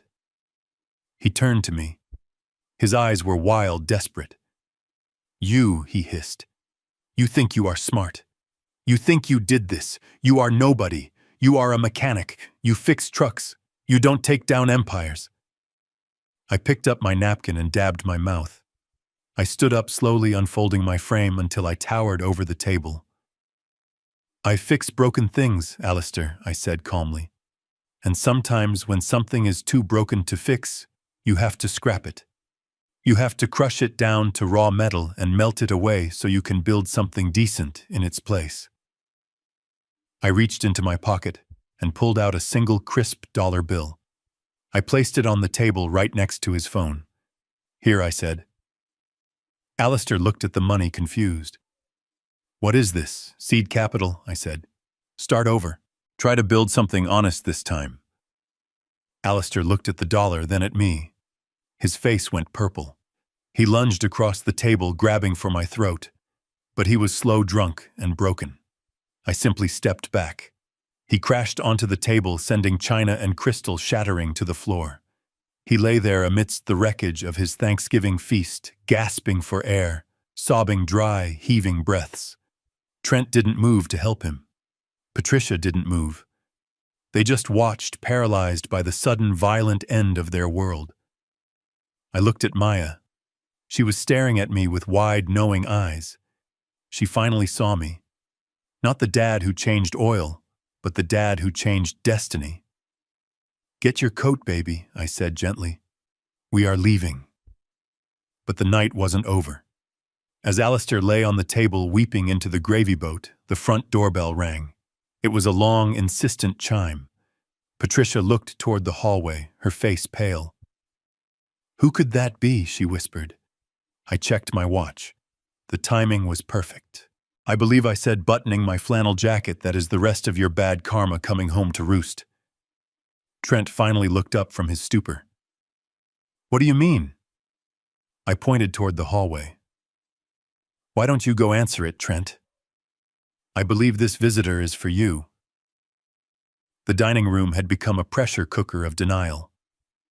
Alistair stood by the ruins of his chair, his chest heaving, his face a mask of sweaty desperation as he tried to mentally rewrite the conversation he had just had with the bank. He looked at us, his eyes darting from Patricia to Trent to me, silently begging us to believe the lie he was about to tell. It was a glitch, he had said. A banking error. The kind of thing that happens to titans of industry, whose assets are simply too vast for the computers to comprehend. He smoothed his disheveled hair with a trembling hand and forced a laugh that sounded like a dry cough. Bring the port, he barked at the catering manager, who had been standing discreetly in the corner, witnessing the slow disintegration of the evening. The 1968. Open it now. We need to toast to resilience, to weathering the storm. The manager, a tall man with impeccable posture named Henri, stepped forward. He held a bottle of dusty, dark glass in one hand and a small wireless payment terminal in the other. He cleared his throat, a sound that cut through Alistair's bluster like a knife. Sir Henry said, his voice low and apologetic but firm. Regarding the vintage port, as per our contract for premium add-ons opened on site, I require a swipe for the additional $2,000 before I can uncork it. Alistair stared at him as if he had asked for a kidney. He looked insulted. He looked furious. But underneath the rage, I saw the flicker of absolute terror. He knew his accounts were frozen. He knew that card in his wallet was nothing more than a piece of plastic. Patricia let out a huff of indignation. Honestly, she snapped. Do you not know who we are? You are asking Alistair Covington for payment up front like he is ordering a pizza. Just open the bottle. We will settle the bill at the end of the night with the rest of the catering fees. I am afraid I cannot do that, Madame Henri said, not backing down. The agency policy is strict regarding vintage spirits. Immediate authorization is required. Patricia rolled her eyes and reached for her purse, which sat on the floor by her feet. It was a Birkin bag that cost more than my truck. She dug through it, her manicured nails clicking against the leather. until she produced a heavy black card. The Centurion. The card that was supposed to open any door in the world. "Use mine," she said, thrusting it at Henri with a look of supreme boredom. "Alistair is busy dealing with the incompetence of his bank. I will handle the wine. Just get it done and stop bothering us." Henri nodded, bowing his head slightly. He took the card. He inserted it into the chip reader. The room went silent. We all watched the small machine. I watched the little screen light up. I knew exactly what it was doing. It was reaching out to the digital fortress Weiss had constructed around their assets. It was knocking on a door that had been welded shut. The machine beeped. A harsh, dissonant tone that sounded incredibly loud in the quiet room. Henri frowned. He looked at the screen. He pulled the card out and wiped the chip on his sleeve, then inserted it again. "What is the problem?" Patricia asked, tapping her fingers on the tablecloth. "Is the machine broken? You really should update your equipment if you are going to cater to high-net-worth clients." The machine beeped again. Nasty. Final. Henri looked up, his face carefully neutral. "I am sorry, madam.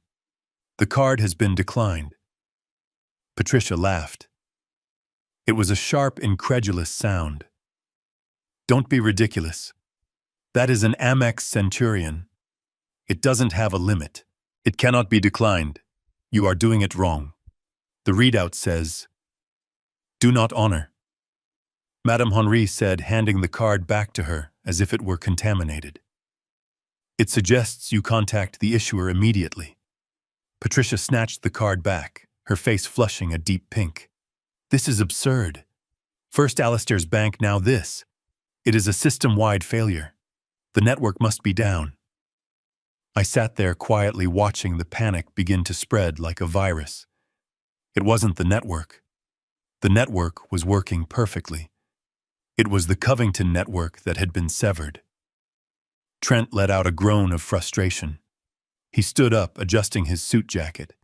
His arrogance was the only thing holding him upright. "Give it to me, Mom," he said, stepping forward. "God, you two are helpless with technology. It is probably a security flag because you bought that jewelry in Paris last week." He reached into his back pocket and pulled out a sleek leather wallet. He flipped it open, revealing a row of cards that looked like a rainbow of debt. Platinum, gold, sapphire. He pulled out a heavy metal card, the corporate card for North Stream Logistics. "Here," Trent said, handing it to Henri with a sneer. "Put it on the company expense. We will write it off as a client entertainment cost. Just open the damn wine." I took a sip of my water. Trent didn't know yet. He didn't know that 5 minutes ago Weiss had flagged that specific card for immediate revocation. He didn't know he was trying to spend money that belonged to me. Henri took the card. He inserted it. The silence stretched out again. Maya was looking at Trent, her eyes wide. She knew. She knew they lived on credit. She knew they floated payments from one card to pay the minimum on another. She was watching the house of cards tremble in the wind. "Beep." "Declined," Henri said flatly. "The code indicates the account has been closed by the administrator." "Closed," Trent repeated the word, feeling heavy in his mouth. "That is impossible. I am the administrator. I am the regional director. Nobody closes my account." "Try it again," he demanded. Henri tried it again. "Beep." Declined. Trent snatched the card back, his hands starting to shake. "This is garbage. This machine is garbage." He pulled out another card. "A personal visa. Try this one." Henri swiped it. "Beep." Declined. "Insufficient funds." Trent's face went white. He started pulling cards out of his wallet faster now, throwing them at Henri like he was dealing a deck of cards. "This one. MasterCard." "Beep." Declined. "This one. Discover." "Beep." Declined. "This one. It is a gas card, for God's sake, it has to work. Beep. Declined. The pile of plastic on the serving tray grew. A monument to Trent's failure. A graveyard of credit lines. Every single one of them hit the wall I had built. Weiss had done a thorough job. He hadn't just frozen the big accounts. He had found every liability, every line of credit, every financial tendril attached to the Covington name, and he had severed them all. Trent stood there, his wallet empty, his breath coming in short, shallow gasps. He looked at the machine as if it were a bomb. He looked at Henri, who was staring back with a mixture of pity and professional disdain. "There is something wrong with your Wi-Fi," Trent stammered. "That is it. Your signal is bad. You are in a dead zone." "My signal is full," Sir Henry said softly. "And the transaction for the previous bottle went through 30 minutes ago perfectly fine. The issue is not the machine, sir. The issue is you." He didn't say it, but we all heard it. Alistair was leaning against the sideboard, breathing heavily. Patricia was frantically checking her banking app on her phone, tapping the screen with manic intensity. "It won't load," she whispered. "I can't log in. It says access denied. User suspended. Contact branch. Alistair, what is happening?" Alistair didn't answer. He was staring at me. I looked back at him. I didn't smile. I didn't gloat. I just watched. I wanted him to feel the weight of it. I wanted him to feel the absolute powerlessness of being a man whose worth is tied entirely to a number on a screen, a number that can be deleted by a man he deemed beneath him. "This is humiliation," Trent shouted, suddenly sweeping the pile of declined cards onto the floor. They skittered across the hardwood like beetles. "You are trying to embarrass us. I am going to report you. I am going to have your company fired." Henri stepped back, his face hardening. "Sir, I think it is best if I pack up the service. The outstanding balance for the evening is $4,500. If you cannot provide a valid form of payment, I will have to call the police to file a report for theft of services." Police. The word hung in the air. The Covingtons didn't deal with the police. They dealt with lawyers. They dealt with golf buddies who were judges. The police were for people like me. Trent looked at his father. "Dad, do something. Pay him. Write a check." Alistair looked at the floor. He knew a check would bounce so high it would hit the moon. He was trapped. For the first time in his life, Alistair Covington was completely and utterly broke. I cleared my throat. The sound was soft, but in that silent room it sounded like thunder. "It seems there is a liquidity problem," I said, my voice calm. Trent spun around, his eyes wild. "Shut up, Harlan. Just shut up. You don't know what is happening. This is a glitch, a cyber attack. Someone hacked us." Or I said, leaning forward slightly, "Perhaps you just ran out of road. You see, Trent, that is the problem with living on borrowed money." Eventually, the lender calls the note. I reached into my back pocket. I pulled out an old, worn leather wallet. It was cracked at the seams and shaped to the curve of my hip. I opened it. There were no platinum cards inside. No black cards.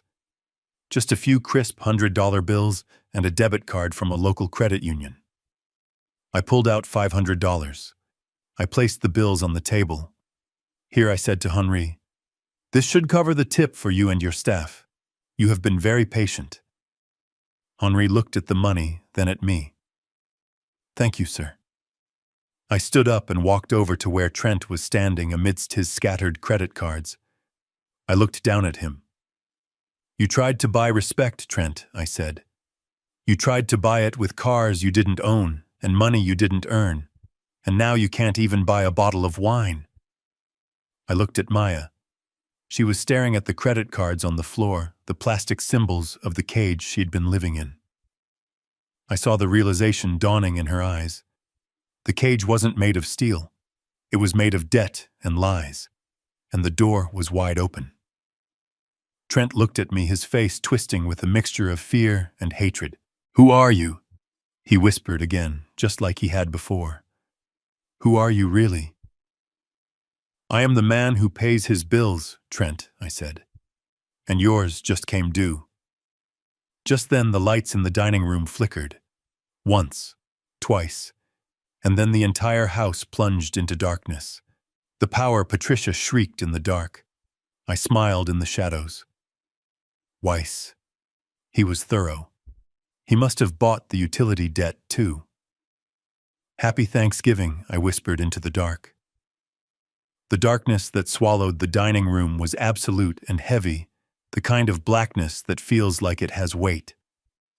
For a few seconds, the only sounds were the ragged breathing of the Covington family and the frantic clicking of Patricia's fingernails against the screen of her useless phone. Then the flashlights started to flick on one by one. Beams of harsh white light cut through the gloom, swinging wildly, creating distorted shadows that danced against the silk wallpaper like ghosts. In the strobe effect of the waving phones, Alistair looked less like a titan of industry and more like a frightened old man trapped in a collapsing mine. Patricia was the first to break the silence, her voice shrill and trembling in the dark. "The generator," she shrieked. "Why hasn't the backup generator kicked in? We paid $40,000 for that system, Alistair.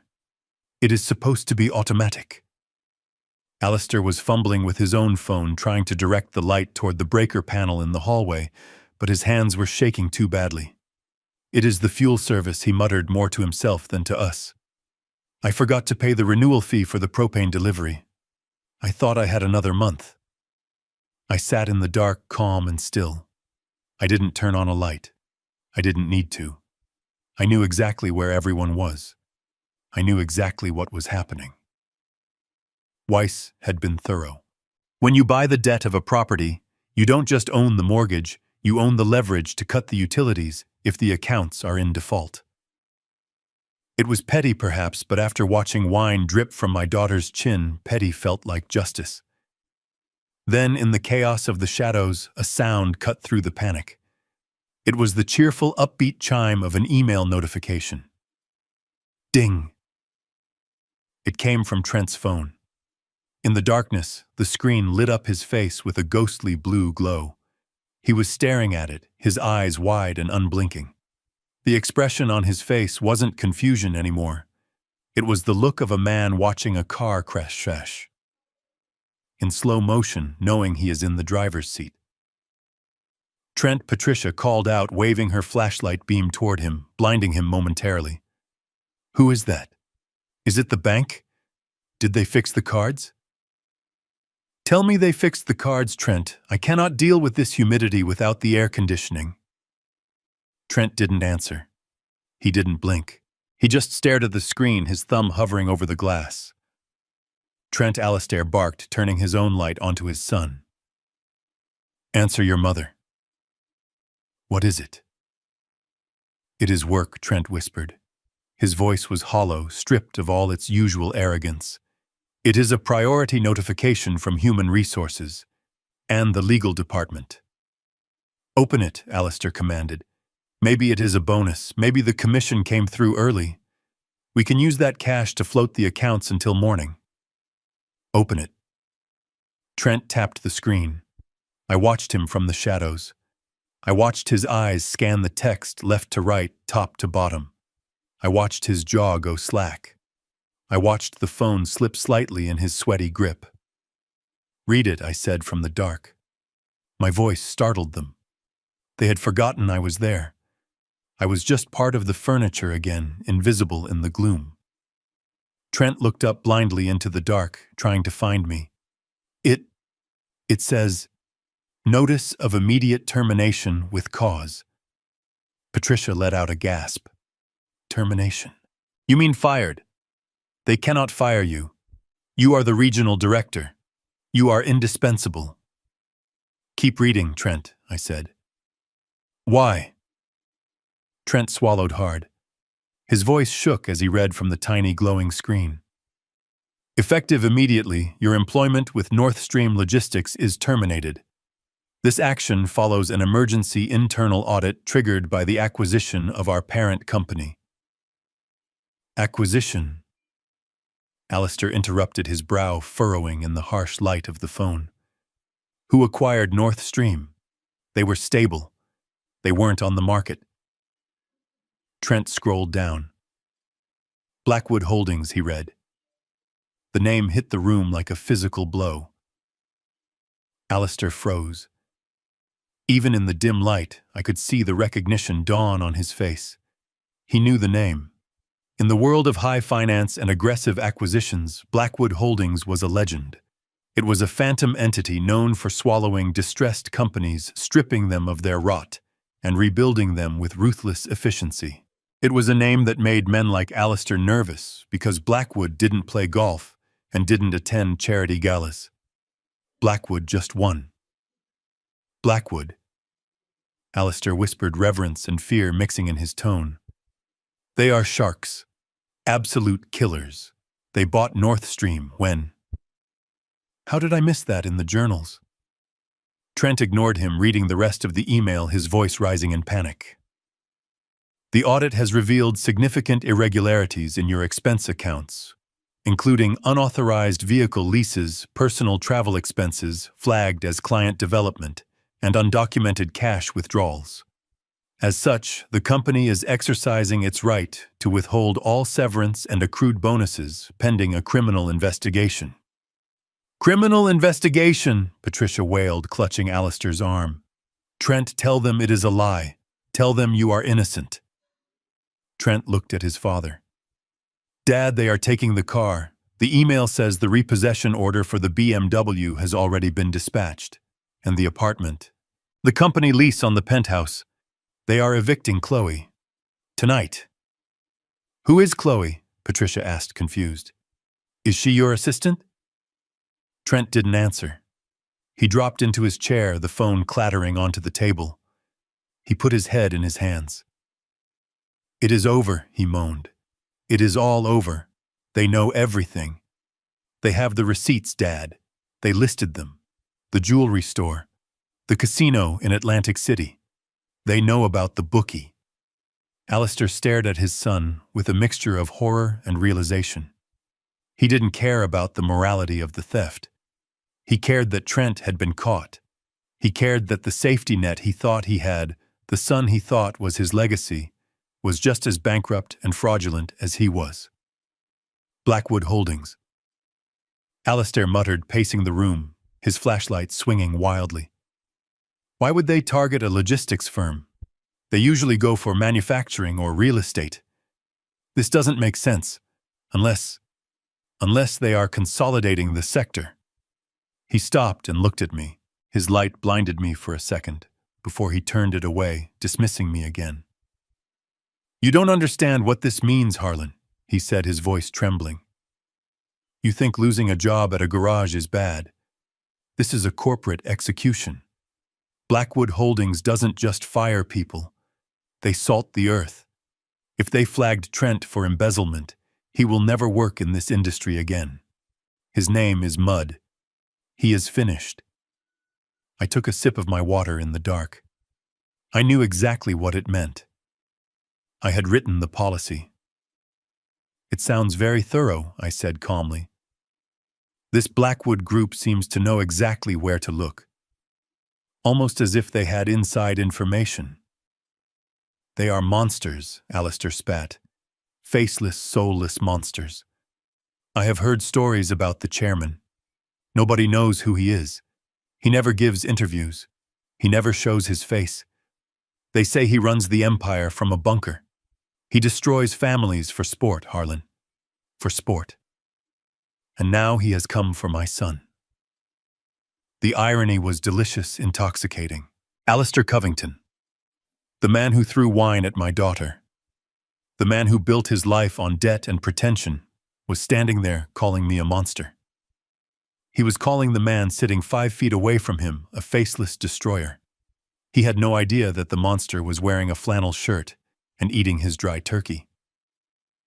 Maybe, I said, leaning forward slightly into the light. He just hates thieves, Alistair. Maybe he just believes that people should pay for what they take. Trent lifted his head. His face was wet with tears and sweat. "It is not theft," he shouted, his voice cracking. "It was creative accounting. Everyone does it. I was going to pay it back as soon as the Southside deal closed. I just needed time.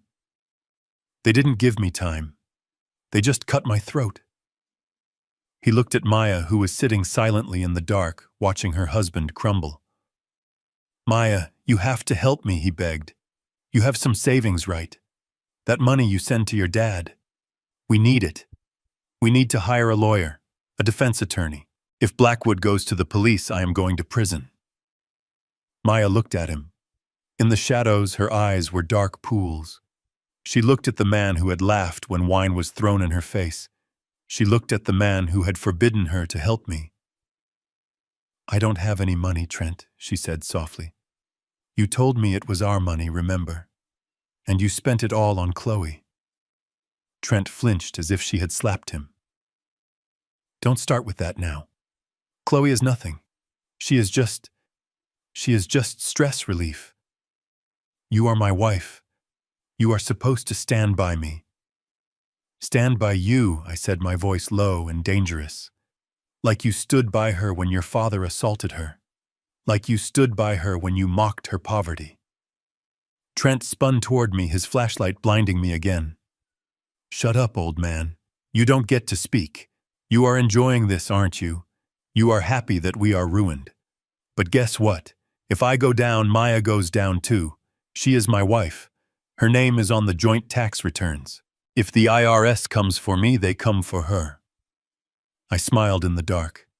He really didn't know who he was dealing with. Weiss had already separated Maya's liability. The tax returns Trent signed were fraudulent, but the ones Weiss had filed on Maya's behalf, quietly and separately for the last 3 years, were impeccable. "I wouldn't worry about Maya," I said. "She has better representation than you do." "What representation?" Alistair sneered. "You. What are you going to do, fix the prosecutor's car in exchange for leniency?" Just then, another ping echoed in the room. This time it was Alistair's phone, then Patricia's, then Trent's again. A chorus of digital doom. Alistair looked at his screen. "It is the security company," he whispered. "They are canceling the contract, effective immediately. They are pulling the gate guards." Patricia looked at hers. "It is the country club. They revoked our membership for conduct unbecoming and financial insolvency." Trent looked at his. "It is the landlord for the penthouse. He is changing the locks. Right now." Chloe is on the street. The darkness of the room seemed to press in closer. They were being erased. Piece by piece, account by account, membership by membership, their identity was being stripped away. They were no longer the Covingtons of High Garden Estate. They were just 3 people in the dark with no money, no jobs, and no friends. "Who is doing this?" Alistair screamed, throwing his phone against the wall. It shattered, leaving a dent in the plaster. "This isn't a glitch. This is a hit. Someone is targeting us. Who do we have enemies like this?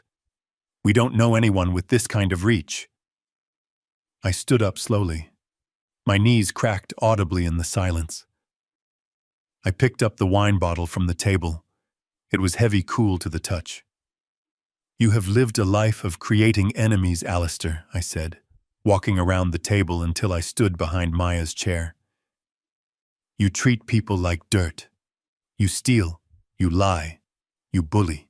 Did you really think you would never come across a wolf who was bigger than you?" Alistair turned his flashlight on me. The beam shook in his hand. "And what would you know about wolves, Harlan?" he spat. "You are a sheep, a poor, pathetic sheep."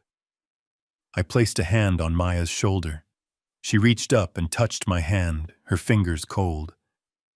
"Sheep get slaughtered, Alistair," I said. "Wolves wait." Suddenly a loud banging on the front door echoed through the house. It wasn't a polite knock. It was the heavy, authoritative pounding of wood on wood, the sound of the law. Patricia shrieked. "Who is that?" "Don't answer it." "It doesn't matter if you answer it," I said, looking toward the hallway. "They have keys. Or rather, they have battering rams." I looked down at Trent, who was shivering in his chair. "I believe I said that is the sound of your severance package arriving." The front door burst open with a crash that shook the floorboards. Heavy boots thundered into the foyer. Flashlight beams brighter and stronger than the phones cut through the darkness of the hallway, sweeping into the dining room. Police voices shouted, "Make yourself known." Alistair looked at me, his eyes wide with terror. "Blackwood," he whispered. "It is Blackwood."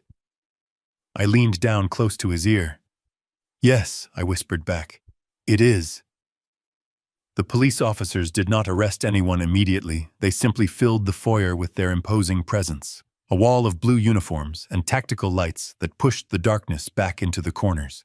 They were the physical manifestation of the end of the Covington era.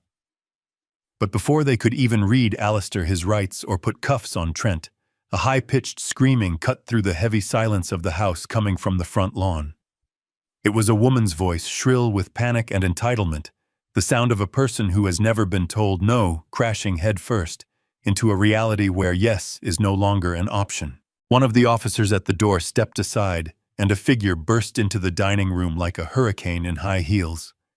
It was a young woman, maybe 25 years old, dripping wet from the sudden rain that had started outside. Her blonde hair was plastered to her skull, and her mascara was running down her cheeks in black rivulets, making her look like a terrifying raccoon. She was wearing a coat that I recognized immediately from the expense reports Weiss had sent me. It was a Burberry trench coat worth $3,000. Underneath, she wore a tight dress that did nothing to hide the prominent swell of her belly. She was pregnant heavily, so maybe 5 or 6 months along. Chloe Trent gasped, his voice barely a whisper, his face draining of what little color it had left. The woman ignored everyone else in the room. She ignored the police. She ignored the spilled wine and the overturned chair. She locked her eyes on Trent and lunged at him, her hands curled into claws. "You liar!" she screamed, hitting him in the chest with her fists. "You told me it was handled. You told me the lease was in your name. They locked me out, Trent." The doorman put my bags on the sidewalk in the rain. He said the company canceled the contract. He said I was trespassing. Where am I supposed to go? Trent tried to catch her wrists, trying to shush her, his eyes darting frantically to Maya, who was sitting frozen in her chair. "Chloe, stop it," he hissed, struggling with the hysterical woman. "Not here. Not now. Please, you have to leave." "No, I will not leave," she shrieked, pushing him away. "You promised me the penthouse. You promised me we were going to Paris for the baby moon." My credit card was declined at the Uber. I had to pay cash. Do you know how humiliating that is? Fix it, Trent. Fix it right now, or I swear to God I will burn your life to the ground. The room was spinning in a vortex of chaos, but I stood in the center of it perfectly still. I looked at Maya. She wasn't looking at Chloe. She was looking at Trent. Her eyes were wide and vacant, like windows in an empty house. She was processing the image in front of her. The coat, the belly, the familiarity with which this woman touched her husband. The way Trent wasn't denying her presence, he was just trying to manage it. Maya stood up slowly. Her legs were shaking so bad she had to hold onto the table for support. Her knuckles were white against the dark wood. "Who is she?" Maya asked. Her voice was quiet, hardly more than a breath, but it cut through Chloe's screaming like a razor blade. Trent froze. He looked at his wife, then at his mistress, then back at his wife. He opened his mouth, but no sound came out. He was a rat caught in a trap of his own making, and there was no way to chew his leg off this time. Chloe stopped hitting him and turned to look at Maya. She looked her up and down, her eyes raking over Maya's cheap, stained dress, with a look of pure, unadulterated contempt. It was the same look Patricia gave the help. Oh, you must be the wife, Chloe said with a sneer. The boring one. The one who counts coupons and cleans the house. Trent told me about you. He said you were pathetic, but wow, he really wasn't kidding. Look at you. You look like a drowned rat. Maya flinched as if she had been slapped. Shut up, Chloe, Trent shouted, pushing her behind him. Don't talk to her. Oh, now you protect her. Chloe laughed a harsh, brittle sound. 5 minutes ago you were texting me saying you couldn't wait to leave this dusty museum and come back to the city. You said her father smelled like oil and her mother was a nag. You said you were only here for the inheritance. Well, where is it, Trent? Where is the money? Because my keycard doesn't work and my baby needs a roof. Baby. The word hung in the air, heavy and toxic. Maya looked at Chloe's stomach. She stared at the curve of it, the life growing inside the woman who was destroying her life. I knew that Maya had wanted children. I knew they had been trying for 2 years. I knew Trent had told her it wasn't the right time, that they couldn't afford it, that he was too stressed with work. And here was the work. Patricia stood up, her face a mask of horror. Trent, tell me this isn't true. Tell me this trash is lying. You wouldn't do this, not with a girl like that. Chloe spun around, her eyes blazing. Trash. You call me trash? Your son bought me this coat. Your son pays for my apartment. Your son begs me to answer his calls at 3 in the morning because he can't stand being in the same room as you people. He hates you. He hates all of you. He told me his father is a drunk and his mother is a cold-hearted witch who cares more about her pearls than her family. Alistair roared, a sound of pure animal rage. Get her out of here. Police, remove this whore from my house. The police officer closest to the door stepped forward, his hand resting on his belt. Sir, we are not your private security. And currently, this woman appears to be a victim of the same fraud investigation as your son. She stays until we get a statement. Fraud. Trent whispered, his knees buckling. I stepped forward. The floorboards creaked under my boots. I walked until I was standing right between Trent and Maya, shielding my daughter from the sight of her husband's betrayal. I pulled the burner phone out of my pocket again. It is time for the accounting, I said, my voice flat and hard. Trent looked at me, sweat pouring down his face. Don't, Harlan. Please. Not in front of her. I ignored him. I looked at Maya. Maya, look at me, I said gently. She looked up, her eyes swimming with tears. Dad, she whispered. Dad, he said he was working late. He said he was closing deals. I know, baby, I said. I know. But numbers don't lie. Men lie. Numbers tell the story. I looked at the screen of my phone, scrolling through the forensic accounting report Weiss had compiled. Item 1, I read aloud, my voice projecting to every corner of the room. The apartment. Unit 42B at the Skyline Tower. Lease signed 18 months ago. Monthly rent $8,500. Paid for by North Stream Logistics under the category of warehousing expense. Chloe gasped. You told me you owned it, she screamed at Trent. You told me you bought it for us. Item 2, I continued relentlessly. Diamond tennis bracelet. Purchased 3 months ago from Tiffany & Company, cost $12,000. Flagged in the company ledger as client gifts. Maya touched her own wrist, which was bare. She had never received jewelry from him. Not once. Item 3.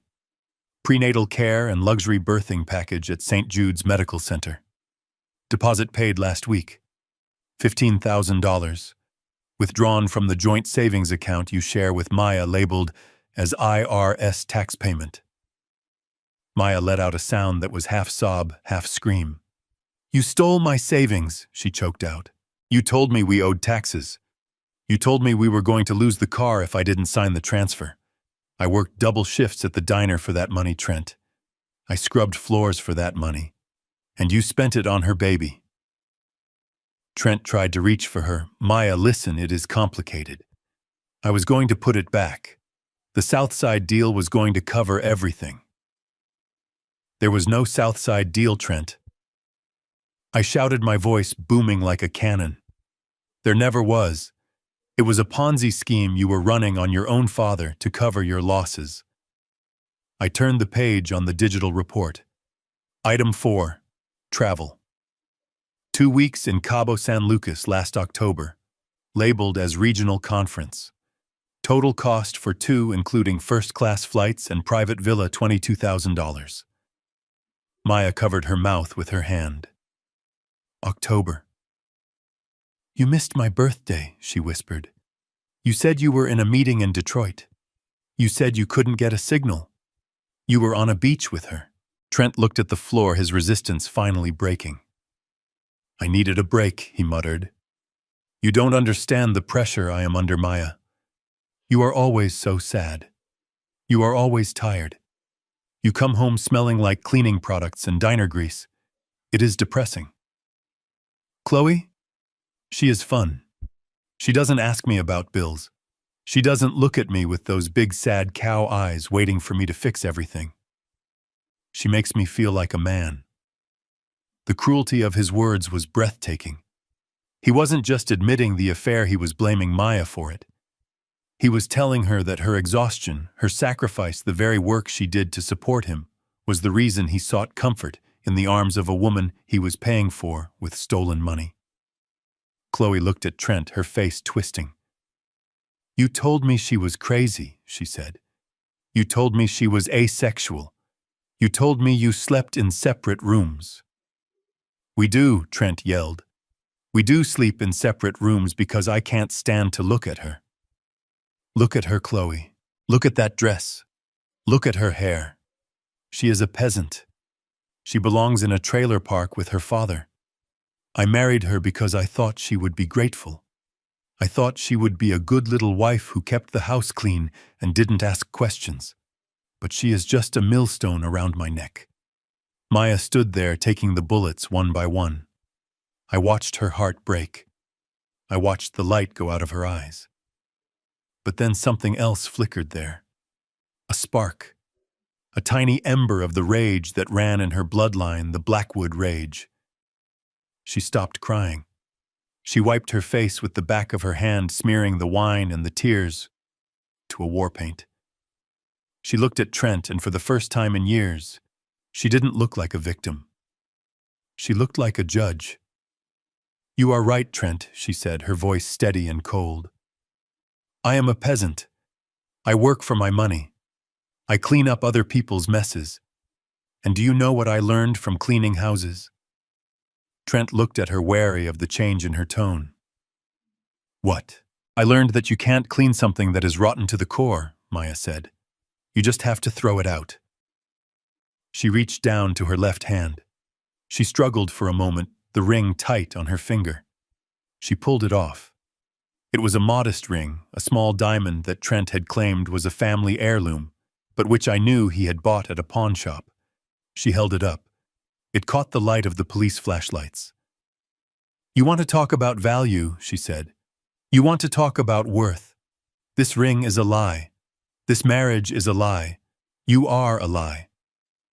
She threw the ring.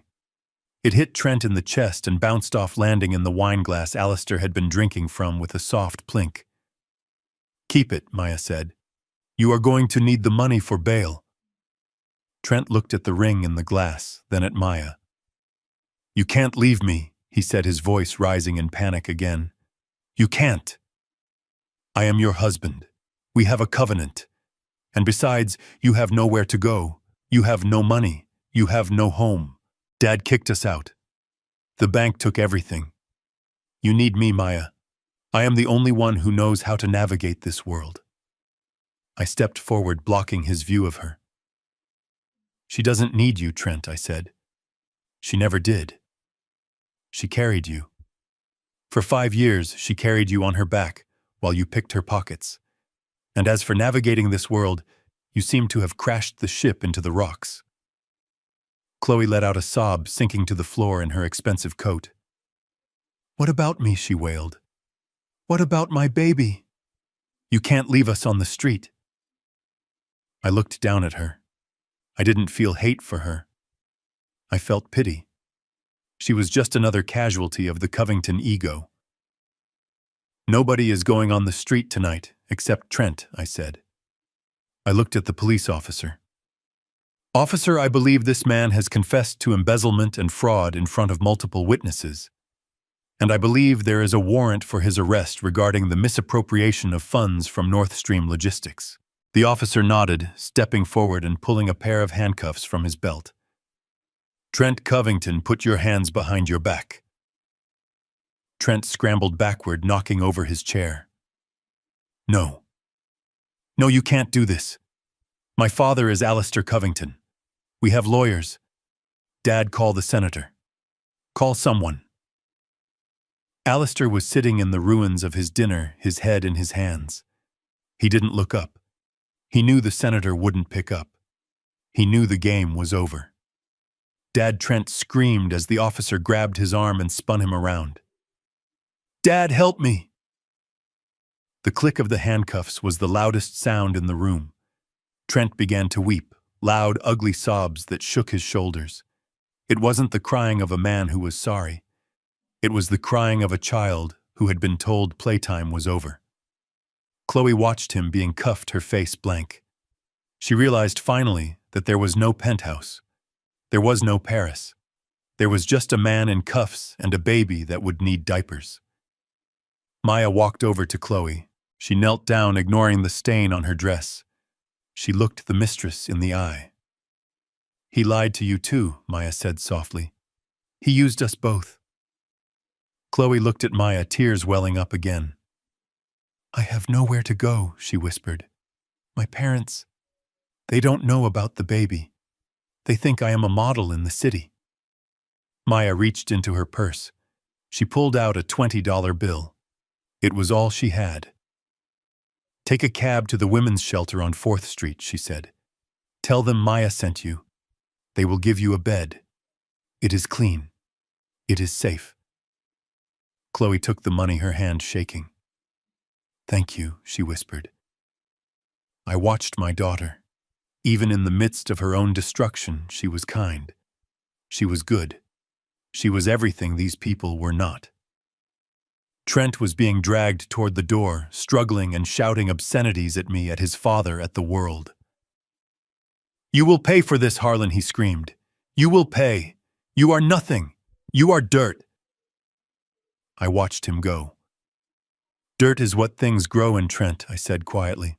Concrete is just a tomb. The police led him out into the rain. The flashing lights painted the room in red and blue strobes. Patricia was sobbing quietly in her chair, clutching a napkin. Alistair was catatonic. I turned to Maya. Are you ready to go? I asked. She nodded, wiping her face. Yes, Dad. I am ready. But we weren't done. Not yet. There was one more card to play. One more nail in the coffin. Alistair finally looked up. His eyes were red, his face aged 10 years in 10 minutes. Why, he croaked. Why did you do this, Harlan? Why destroy everything? Just because I threw wine. Just because we were rude. You ruined generations of legacy for a stained dress. I walked over to the table. I placed my hands on the mahogany, leaning in close so only he could hear the gravel in my voice. It wasn't about the dress, Alistair, I said. It was about the 3 years you watched her scrub your floors and didn't offer her a glass of water. It was about the way you made her feel like she was lucky to be treated like a dog. It was about the fact that you broke her spirit for sport. I stood up straight. And it was about teaching you a lesson, I said. You think money is power. You think debt is leverage.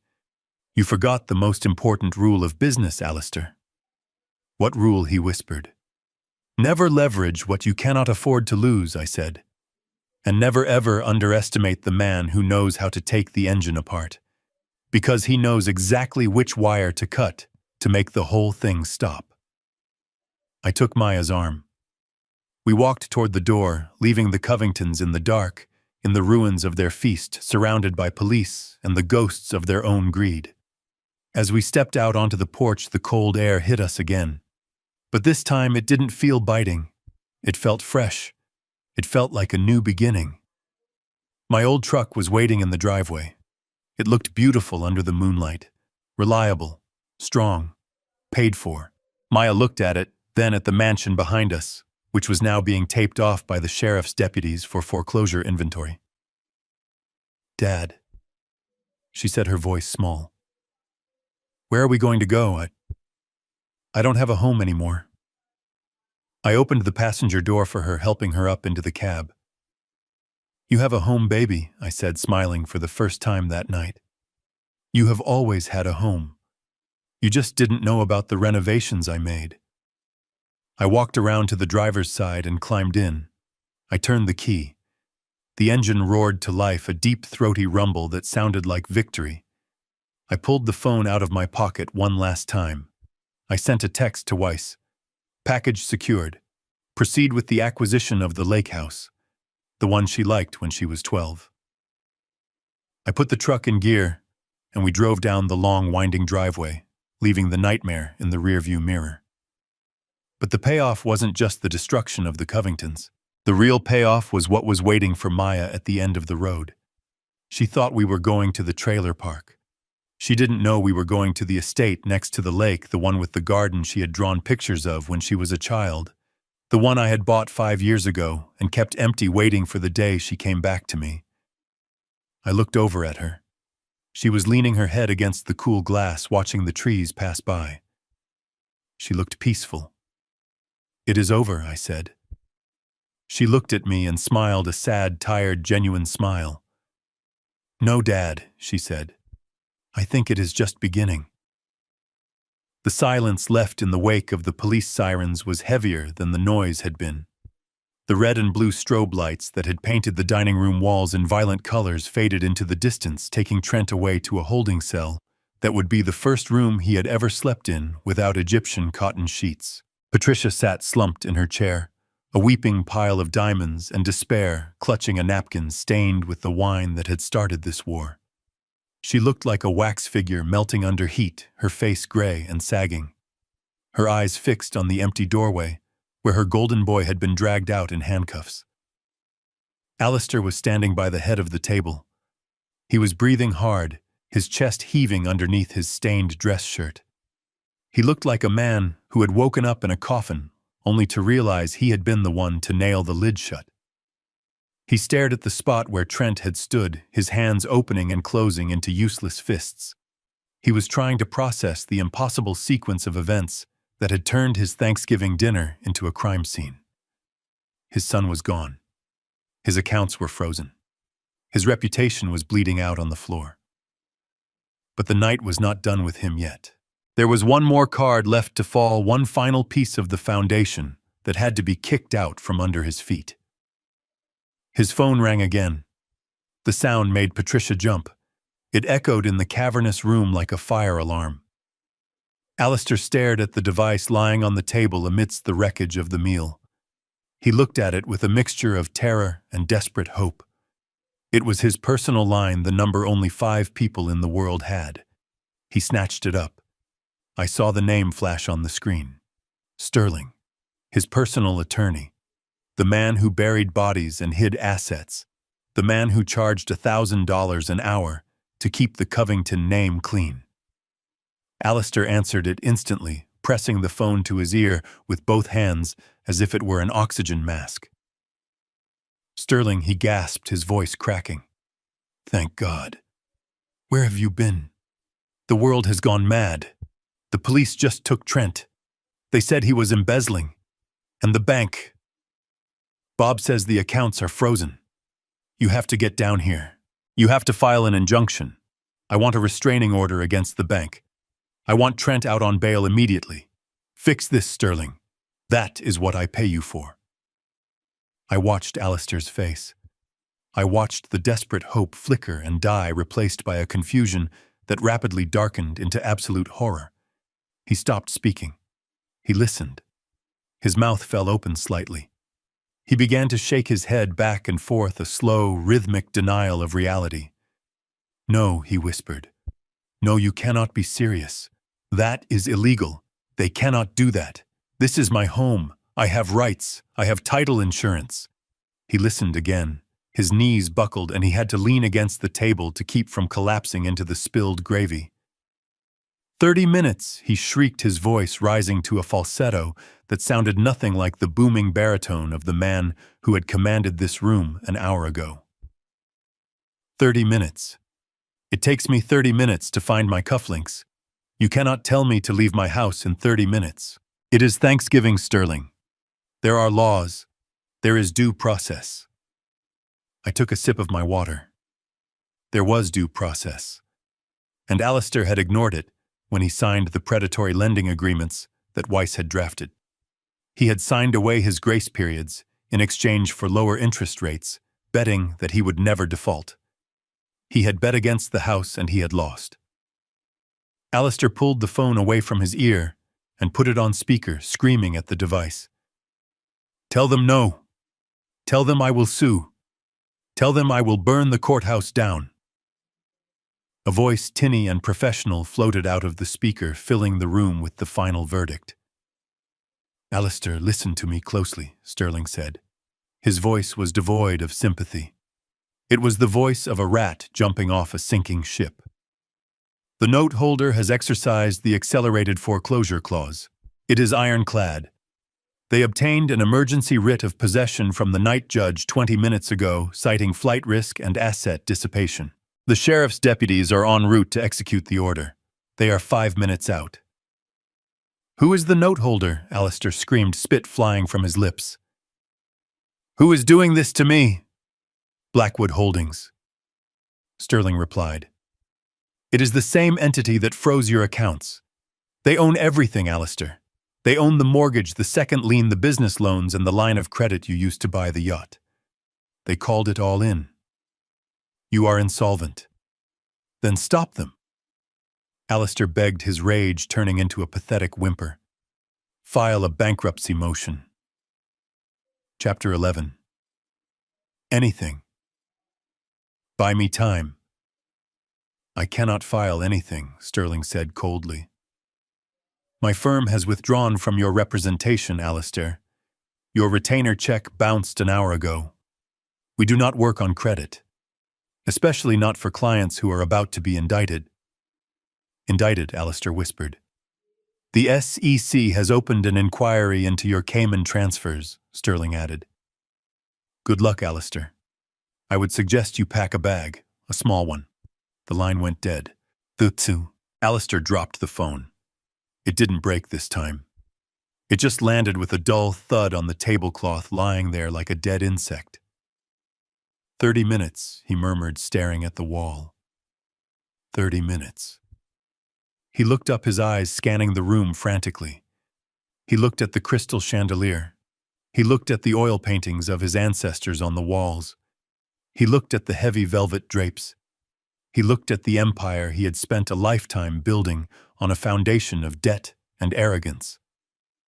"They are taking my house," he said, his voice hollow. "They are kicking me out." On Thanksgiving. Patricia let out a low moan, rocking back and forth in her chair. "My clothes," she wept. "My furs. My jewelry. I cannot leave my jewelry." Alistair ignored her. He spun around in a circle, his eyes wild, hunting for an invisible enemy. "Who is doing this?" he screamed at the ceiling. "Who are you? Show yourself, you coward, you faceless coward." He ran to the window and threw open the heavy drapes, peering out into the darkness of the lawn. "Is it you?" he shouted at the night. "Is it the Russians? Is it the cartel? I paid you. I paid everyone." He turned back to the room, his chest heaving. He looked at me. For a second, his eyes locked on mine. I saw the gears turning in his head. He was looking for a culprit, a nemesis, someone powerful enough to orchestrate a synchronized demolition of his entire life in under an hour. He looked at my flannel shirt. He looked at my work boots. And he looked away. He couldn't see it. Even now, with the walls falling down around him, he couldn't conceive that the architect of his destruction was sitting right in front of him, eating the last of the dinner rolls. It simply didn't compute. In his world, power wore a suit. Power drove a Mercedes. Power didn't drive a rusted truck. It must be a takeover, he muttered, pacing the room, manic energy radiating off him. A hostile takeover. Someone wants the land. Someone wants the portfolio. They think they can squeeze me. They think I will break. He grabbed a silver candlestick from the sideboard and brandished it like a weapon. "I won't leave," he shouted. "I will not leave. This is my castle. Let them come. Let them try to drag me out. I have rights. I am Alistair Covington. I am a pillar of this community." I wiped my mouth with my napkin and stood up. The movement drew his attention again. "You are not a pillar, Alistair," I said quietly. "You are a termite. You have been eating away at the structure for years, and now the roof is coming down." Alistair pointed the candlestick at me. "You shut up," he hissed. "You get out. You and your daughter, get out before I kill you. You brought this bad luck on us. You and your poverty. It is like a disease." I walked toward him. I didn't rush. I didn't flinch at the heavy silver weapon in his hand. I walked with the steady gait of a man who has walked through fires hotter than this. "There is no such thing as luck, Alistair," I said, stopping 3 feet from him. "There is only leverage, and you are out of it." I checked my watch. "You have 24 minutes, I said. "If I were you, I would grab your medication. You are going to need it where you are going." Alistair stared at me, his arm shaking, the candlestick wavering. Confusion warred with rage in his eyes. "Why aren't you afraid?" he whispered. "Why aren't you running? The police are coming to throw us out. Why are you just standing there?" "Because I said, locking my eyes on his, they aren't coming for me." Suddenly, the blue and red lights washed over the room again through the windows. More cars. Sheriff's vehicles this time. SUVs with push bars. The cavalry of eviction. Alistair dropped the candlestick. It clattered to the floor, denting the hardwood. He ran to the window again. He saw the deputies gathering at the gate, cutting the lock that his security company had abandoned. "No," he sobbed. "No, no, no." He turned back to the room, looking for an exit, looking for a savior. He looked at Patricia, who was useless. He looked at the empty chair where Trent had been. "Who did this?" he screamed again, tearing at his hair. "I want a name. Give me a name, Blackwood. Who is Blackwood?" I stepped into the light of the chandelier. I buttoned my jacket. I looked at Maya, who was standing by the door holding her coat, waiting for me. Then I looked back at Alistair. "You really want to know?" I asked. Alistair froze. He looked at me, really looked at me. He saw the set of my jaw. He saw the cold, hard intelligence in my eyes that I had hidden behind a mask of subservience for 5 years. He saw the predator finally dropping the camouflage. "Yes," he whispered. "Who is he?" I reached into my pocket and pulled out the burner phone. I flipped it open. I dialed a number. Alistair's phone on the table rang. He looked at it. He looked at me. He looked at the phone in my hand. "Answer it, Alistair," I said. He reached out with a trembling hand. He pressed answer. He put it to his ear, his eyes never leaving mine. "Hello," I said into my phone. My voice came out of his phone a split second later, echoing in the silent room. "I am Blackwood," I said. Alistair dropped the phone. He staggered back, clutching his chest as if I had shot him. He looked at me with a horror that transcended financial ruin. He looked at me like I was the devil himself. "You," he wheezed. "You. The mechanic." I snapped my phone shut. "The mechanic who just dismantled your life," I said. I turned to Maya. "Let's go home, daughter. The show is over." Alistair Covington stood before me, clutching his chest as if his heart were trying to claw its way out of his ribcage. His face was the color of old ash, the capillaries in his cheeks standing out like a roadmap of his ruin. He stared at the burner phone lying on the table, the device that had delivered his death sentence, and then his eyes dragged upward to meet mine. He was looking for the mechanic. He was looking for the man who fixed radiators and wiped grease on his pants. He was looking for the victim he had bullied for 5 years. But that man wasn't there anymore. I stood up. I didn't push the chair back slowly. I kicked it aside. It clattered against the wall, a violent wooden sound that made Patricia flinch. I straightened my spine, unfolding to my full height of 6'3", shedding the slump of the beaten-down blue-collar worker I had worn like a heavy coat. I rolled my shoulders back. I adjusted the collar of my flannel shirt, but I did it with the precision of a man adjusting a $3,000 tuxedo. The air in the room seemed to shift. The temperature dropped. The oxygen grew thin. "You," Alistair wheezed, his voice sounding like dry leaves skittering across pavement. "You. It cannot be you. You live in a trailer. You drive a truck that barely starts. You are nothing." I walked around the table. I moved with a predator's grace, my heavy boots silent on the expensive rug. I stopped right in front of him, invading his personal space, looming over him, until he was forced to look up at me. "I am nothing." I repeated, my voice deep and resonant, stripped of the rough country edge I had affected for years. It was the voice that had commanded boardrooms in Tokyo and London. It was the voice that had negotiated mergers that reshaped industries. "I am the nothing that just swallowed your everything, Alistair." I turned away from him, dismissing him as a threat, and walked toward the sideboard where the expensive crystal decanters sat. I ran a rough finger along the rim of a glass. "You asked who Blackwood is," I said, turning back to face the room. "You have been terrified of Blackwood Holdings for years, haven't you? You knew they were buying up the debt in this sector. You knew they were circling the water waiting for blood. You spent nights awake wondering when the shark would come." I picked up the bottle of Chateau Margaux, the same bottle Alistair had used to humiliate my daughter. It was heavy in my hand. "I founded Blackwood Holdings 30 years ago," I said calmly. "I named it after the street I grew up on. The street where my father worked himself to death in a coal mine so I could go to engineering school. I built my first patent when I was 22. I sold it when I was 24 for $12 million. And then I started buying." Patricia let out a strangled sob, her hand flying to her mouth. "$12 million, she whispered. "That was just the seed money, Patricia," I said, looking at her. "I turned that $12 million into a billion-dollar portfolio of industrial assets.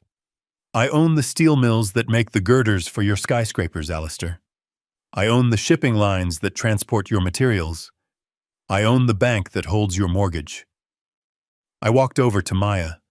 She was standing by the door, her coat clutched to her chest, her eyes wide with shock. She looked at me as if I were a stranger, and in a way I was.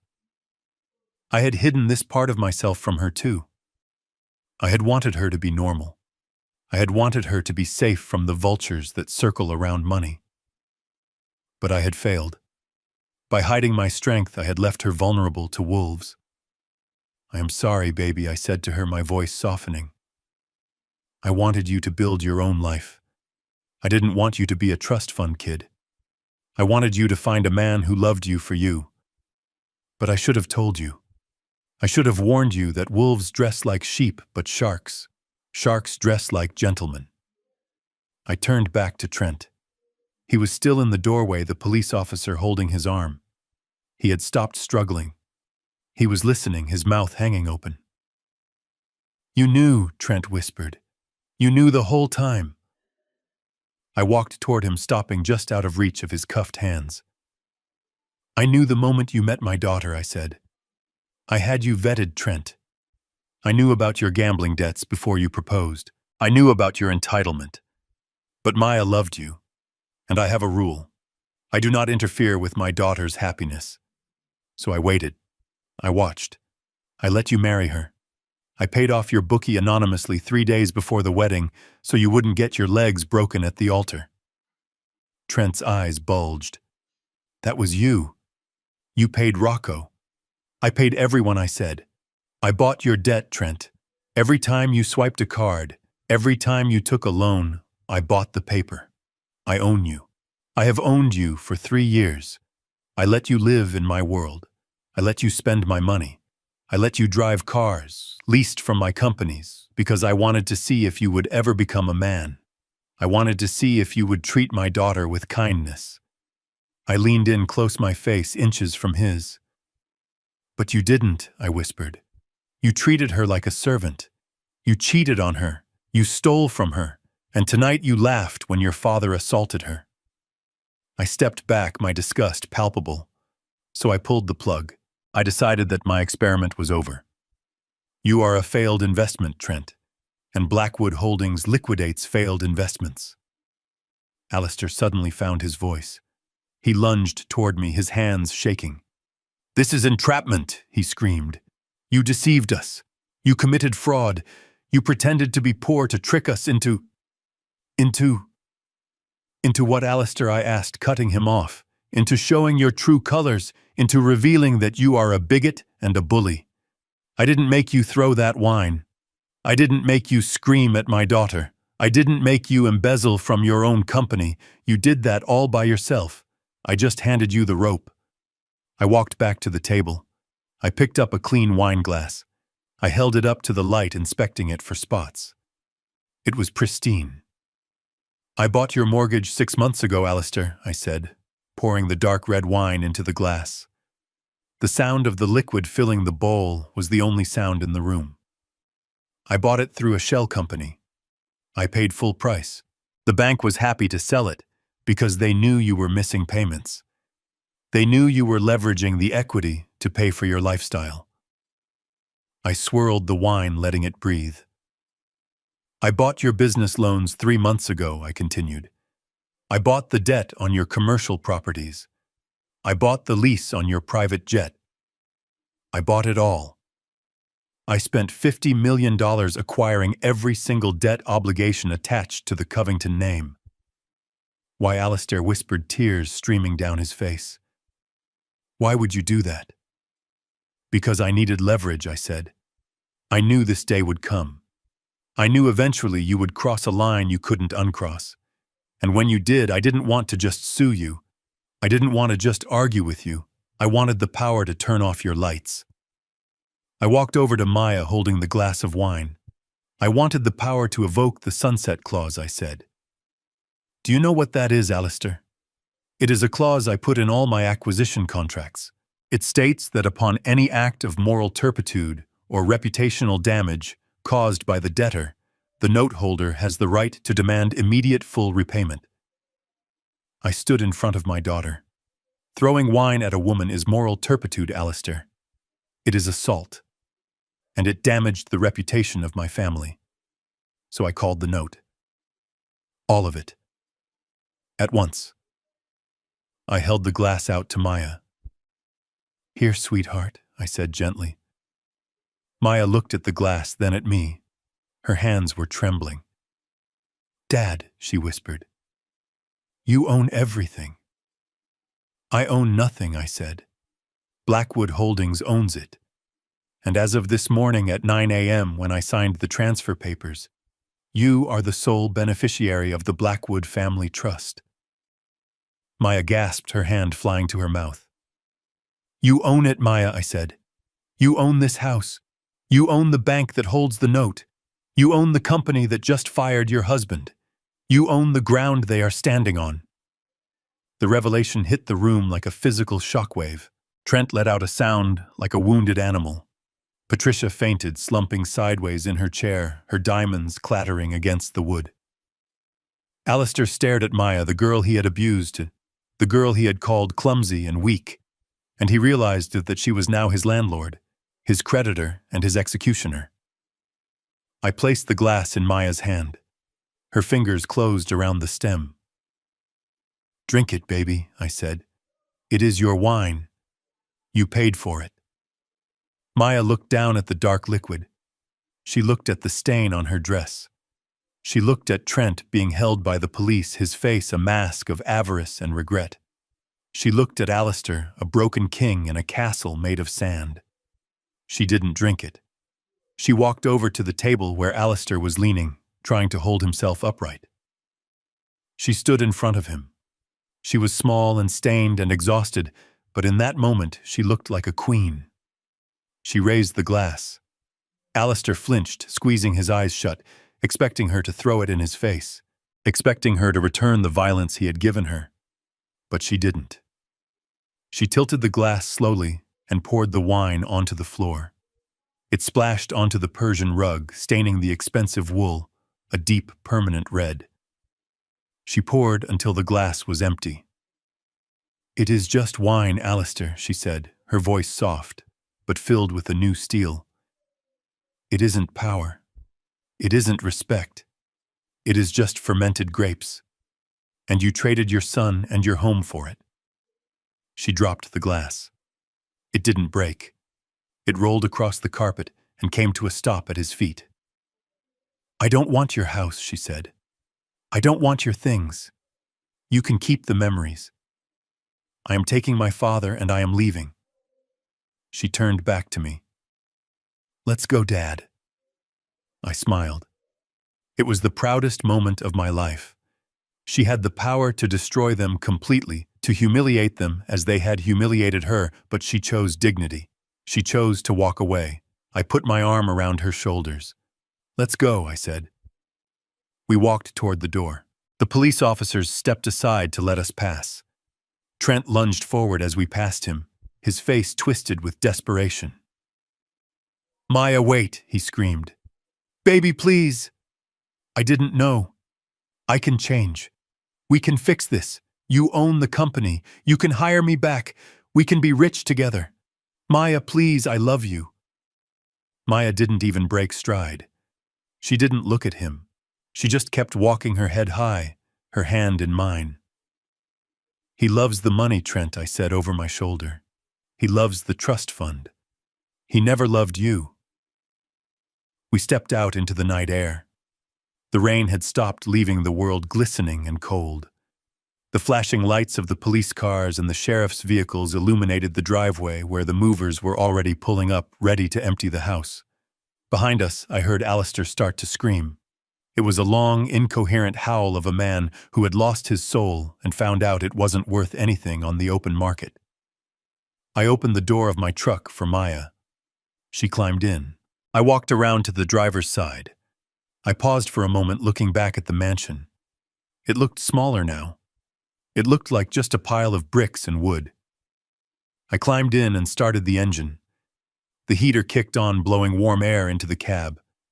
"Dad," Maya said, staring out the windshield. "Yeah, baby. Did you really buy the lake house?" I smiled, shifting the truck into gear. "I did. Cash. It has a garden. And a workshop for me. And a studio for you." She reached over and took my hand. Her hand was warm. "Thank you," she whispered. "Don't thank me," I said, pulling away from the curb. "Just promise me one thing. Anything. Promise me you will never let anyone make you feel small again. Not for love. Not for money. Not for peace. You are a Blackwood, Maya, and Blackwoods don't break. We build." She squeezed my hand. "I promise." We drove down the road, leaving the lights of the Covington estate behind us, fading into the darkness like a bad dream. The road ahead was dark, but for the first time in a long time I could see the stars, and they looked bright. They looked like freedom. The deadline expired with the finality of a guillotine blade dropping. The grandfather clock in the hallway began to chime, marking the hour, and as the last bell faded, the sheriff's deputies stepped forward. There was no more negotiation. There were no more pleas. The time for talking had ended, and the time for consequences had begun. I watched from the doorway as the officers laid hands on Alistair Covington. He did not go with dignity. He clung to the doorframe, his fingernails digging into the wood, screaming about his rights and his lawyers and his legacy. But the law does not care about legacy when the eviction notice is signed. They pried him loose and dragged him out into the rain, his expensive Italian loafers skidding uselessly on the marble he no longer owned. Patricia followed him, escorted by 2 officers. She wasn't screaming. She was in a catatonic state, clutching a fur coat that she had tried to grab on her way out. An officer gently but firmly took it from her hands. "It is part of the seized inventory, ma'am," he said. "You have to leave it." She looked at him with hollow eyes and walked out into the cold, shivering in her silk blouse, stripped of the last layer of her armor. Trent was already in the back of the patrol car, his face pressed against the glass, watching his inheritance disappear. The house was being sealed. Yellow tape was being stretched across the entrance. The lights were being turned off, room by room, until the great mansion was nothing more than a dark silhouette against the night sky, a tomb for a dynasty that had died of greed. Maya stood on the porch, looking at the scene. She looked at the empty driveway where her luxury car used to be. She looked at the dark windows of the room where she had spent 3 years trying to be someone she wasn't. She looked down at her left hand. The diamond on her finger caught the flashing lights of the police cruisers. It was the only thing left connecting her to this wreckage. She didn't cry. She didn't hesitate.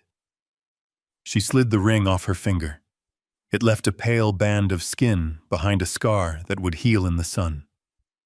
She walked over to the porch railing where a half-empty glass of wine had been abandoned by one of the deputies during the chaos. She held the ring over the glass.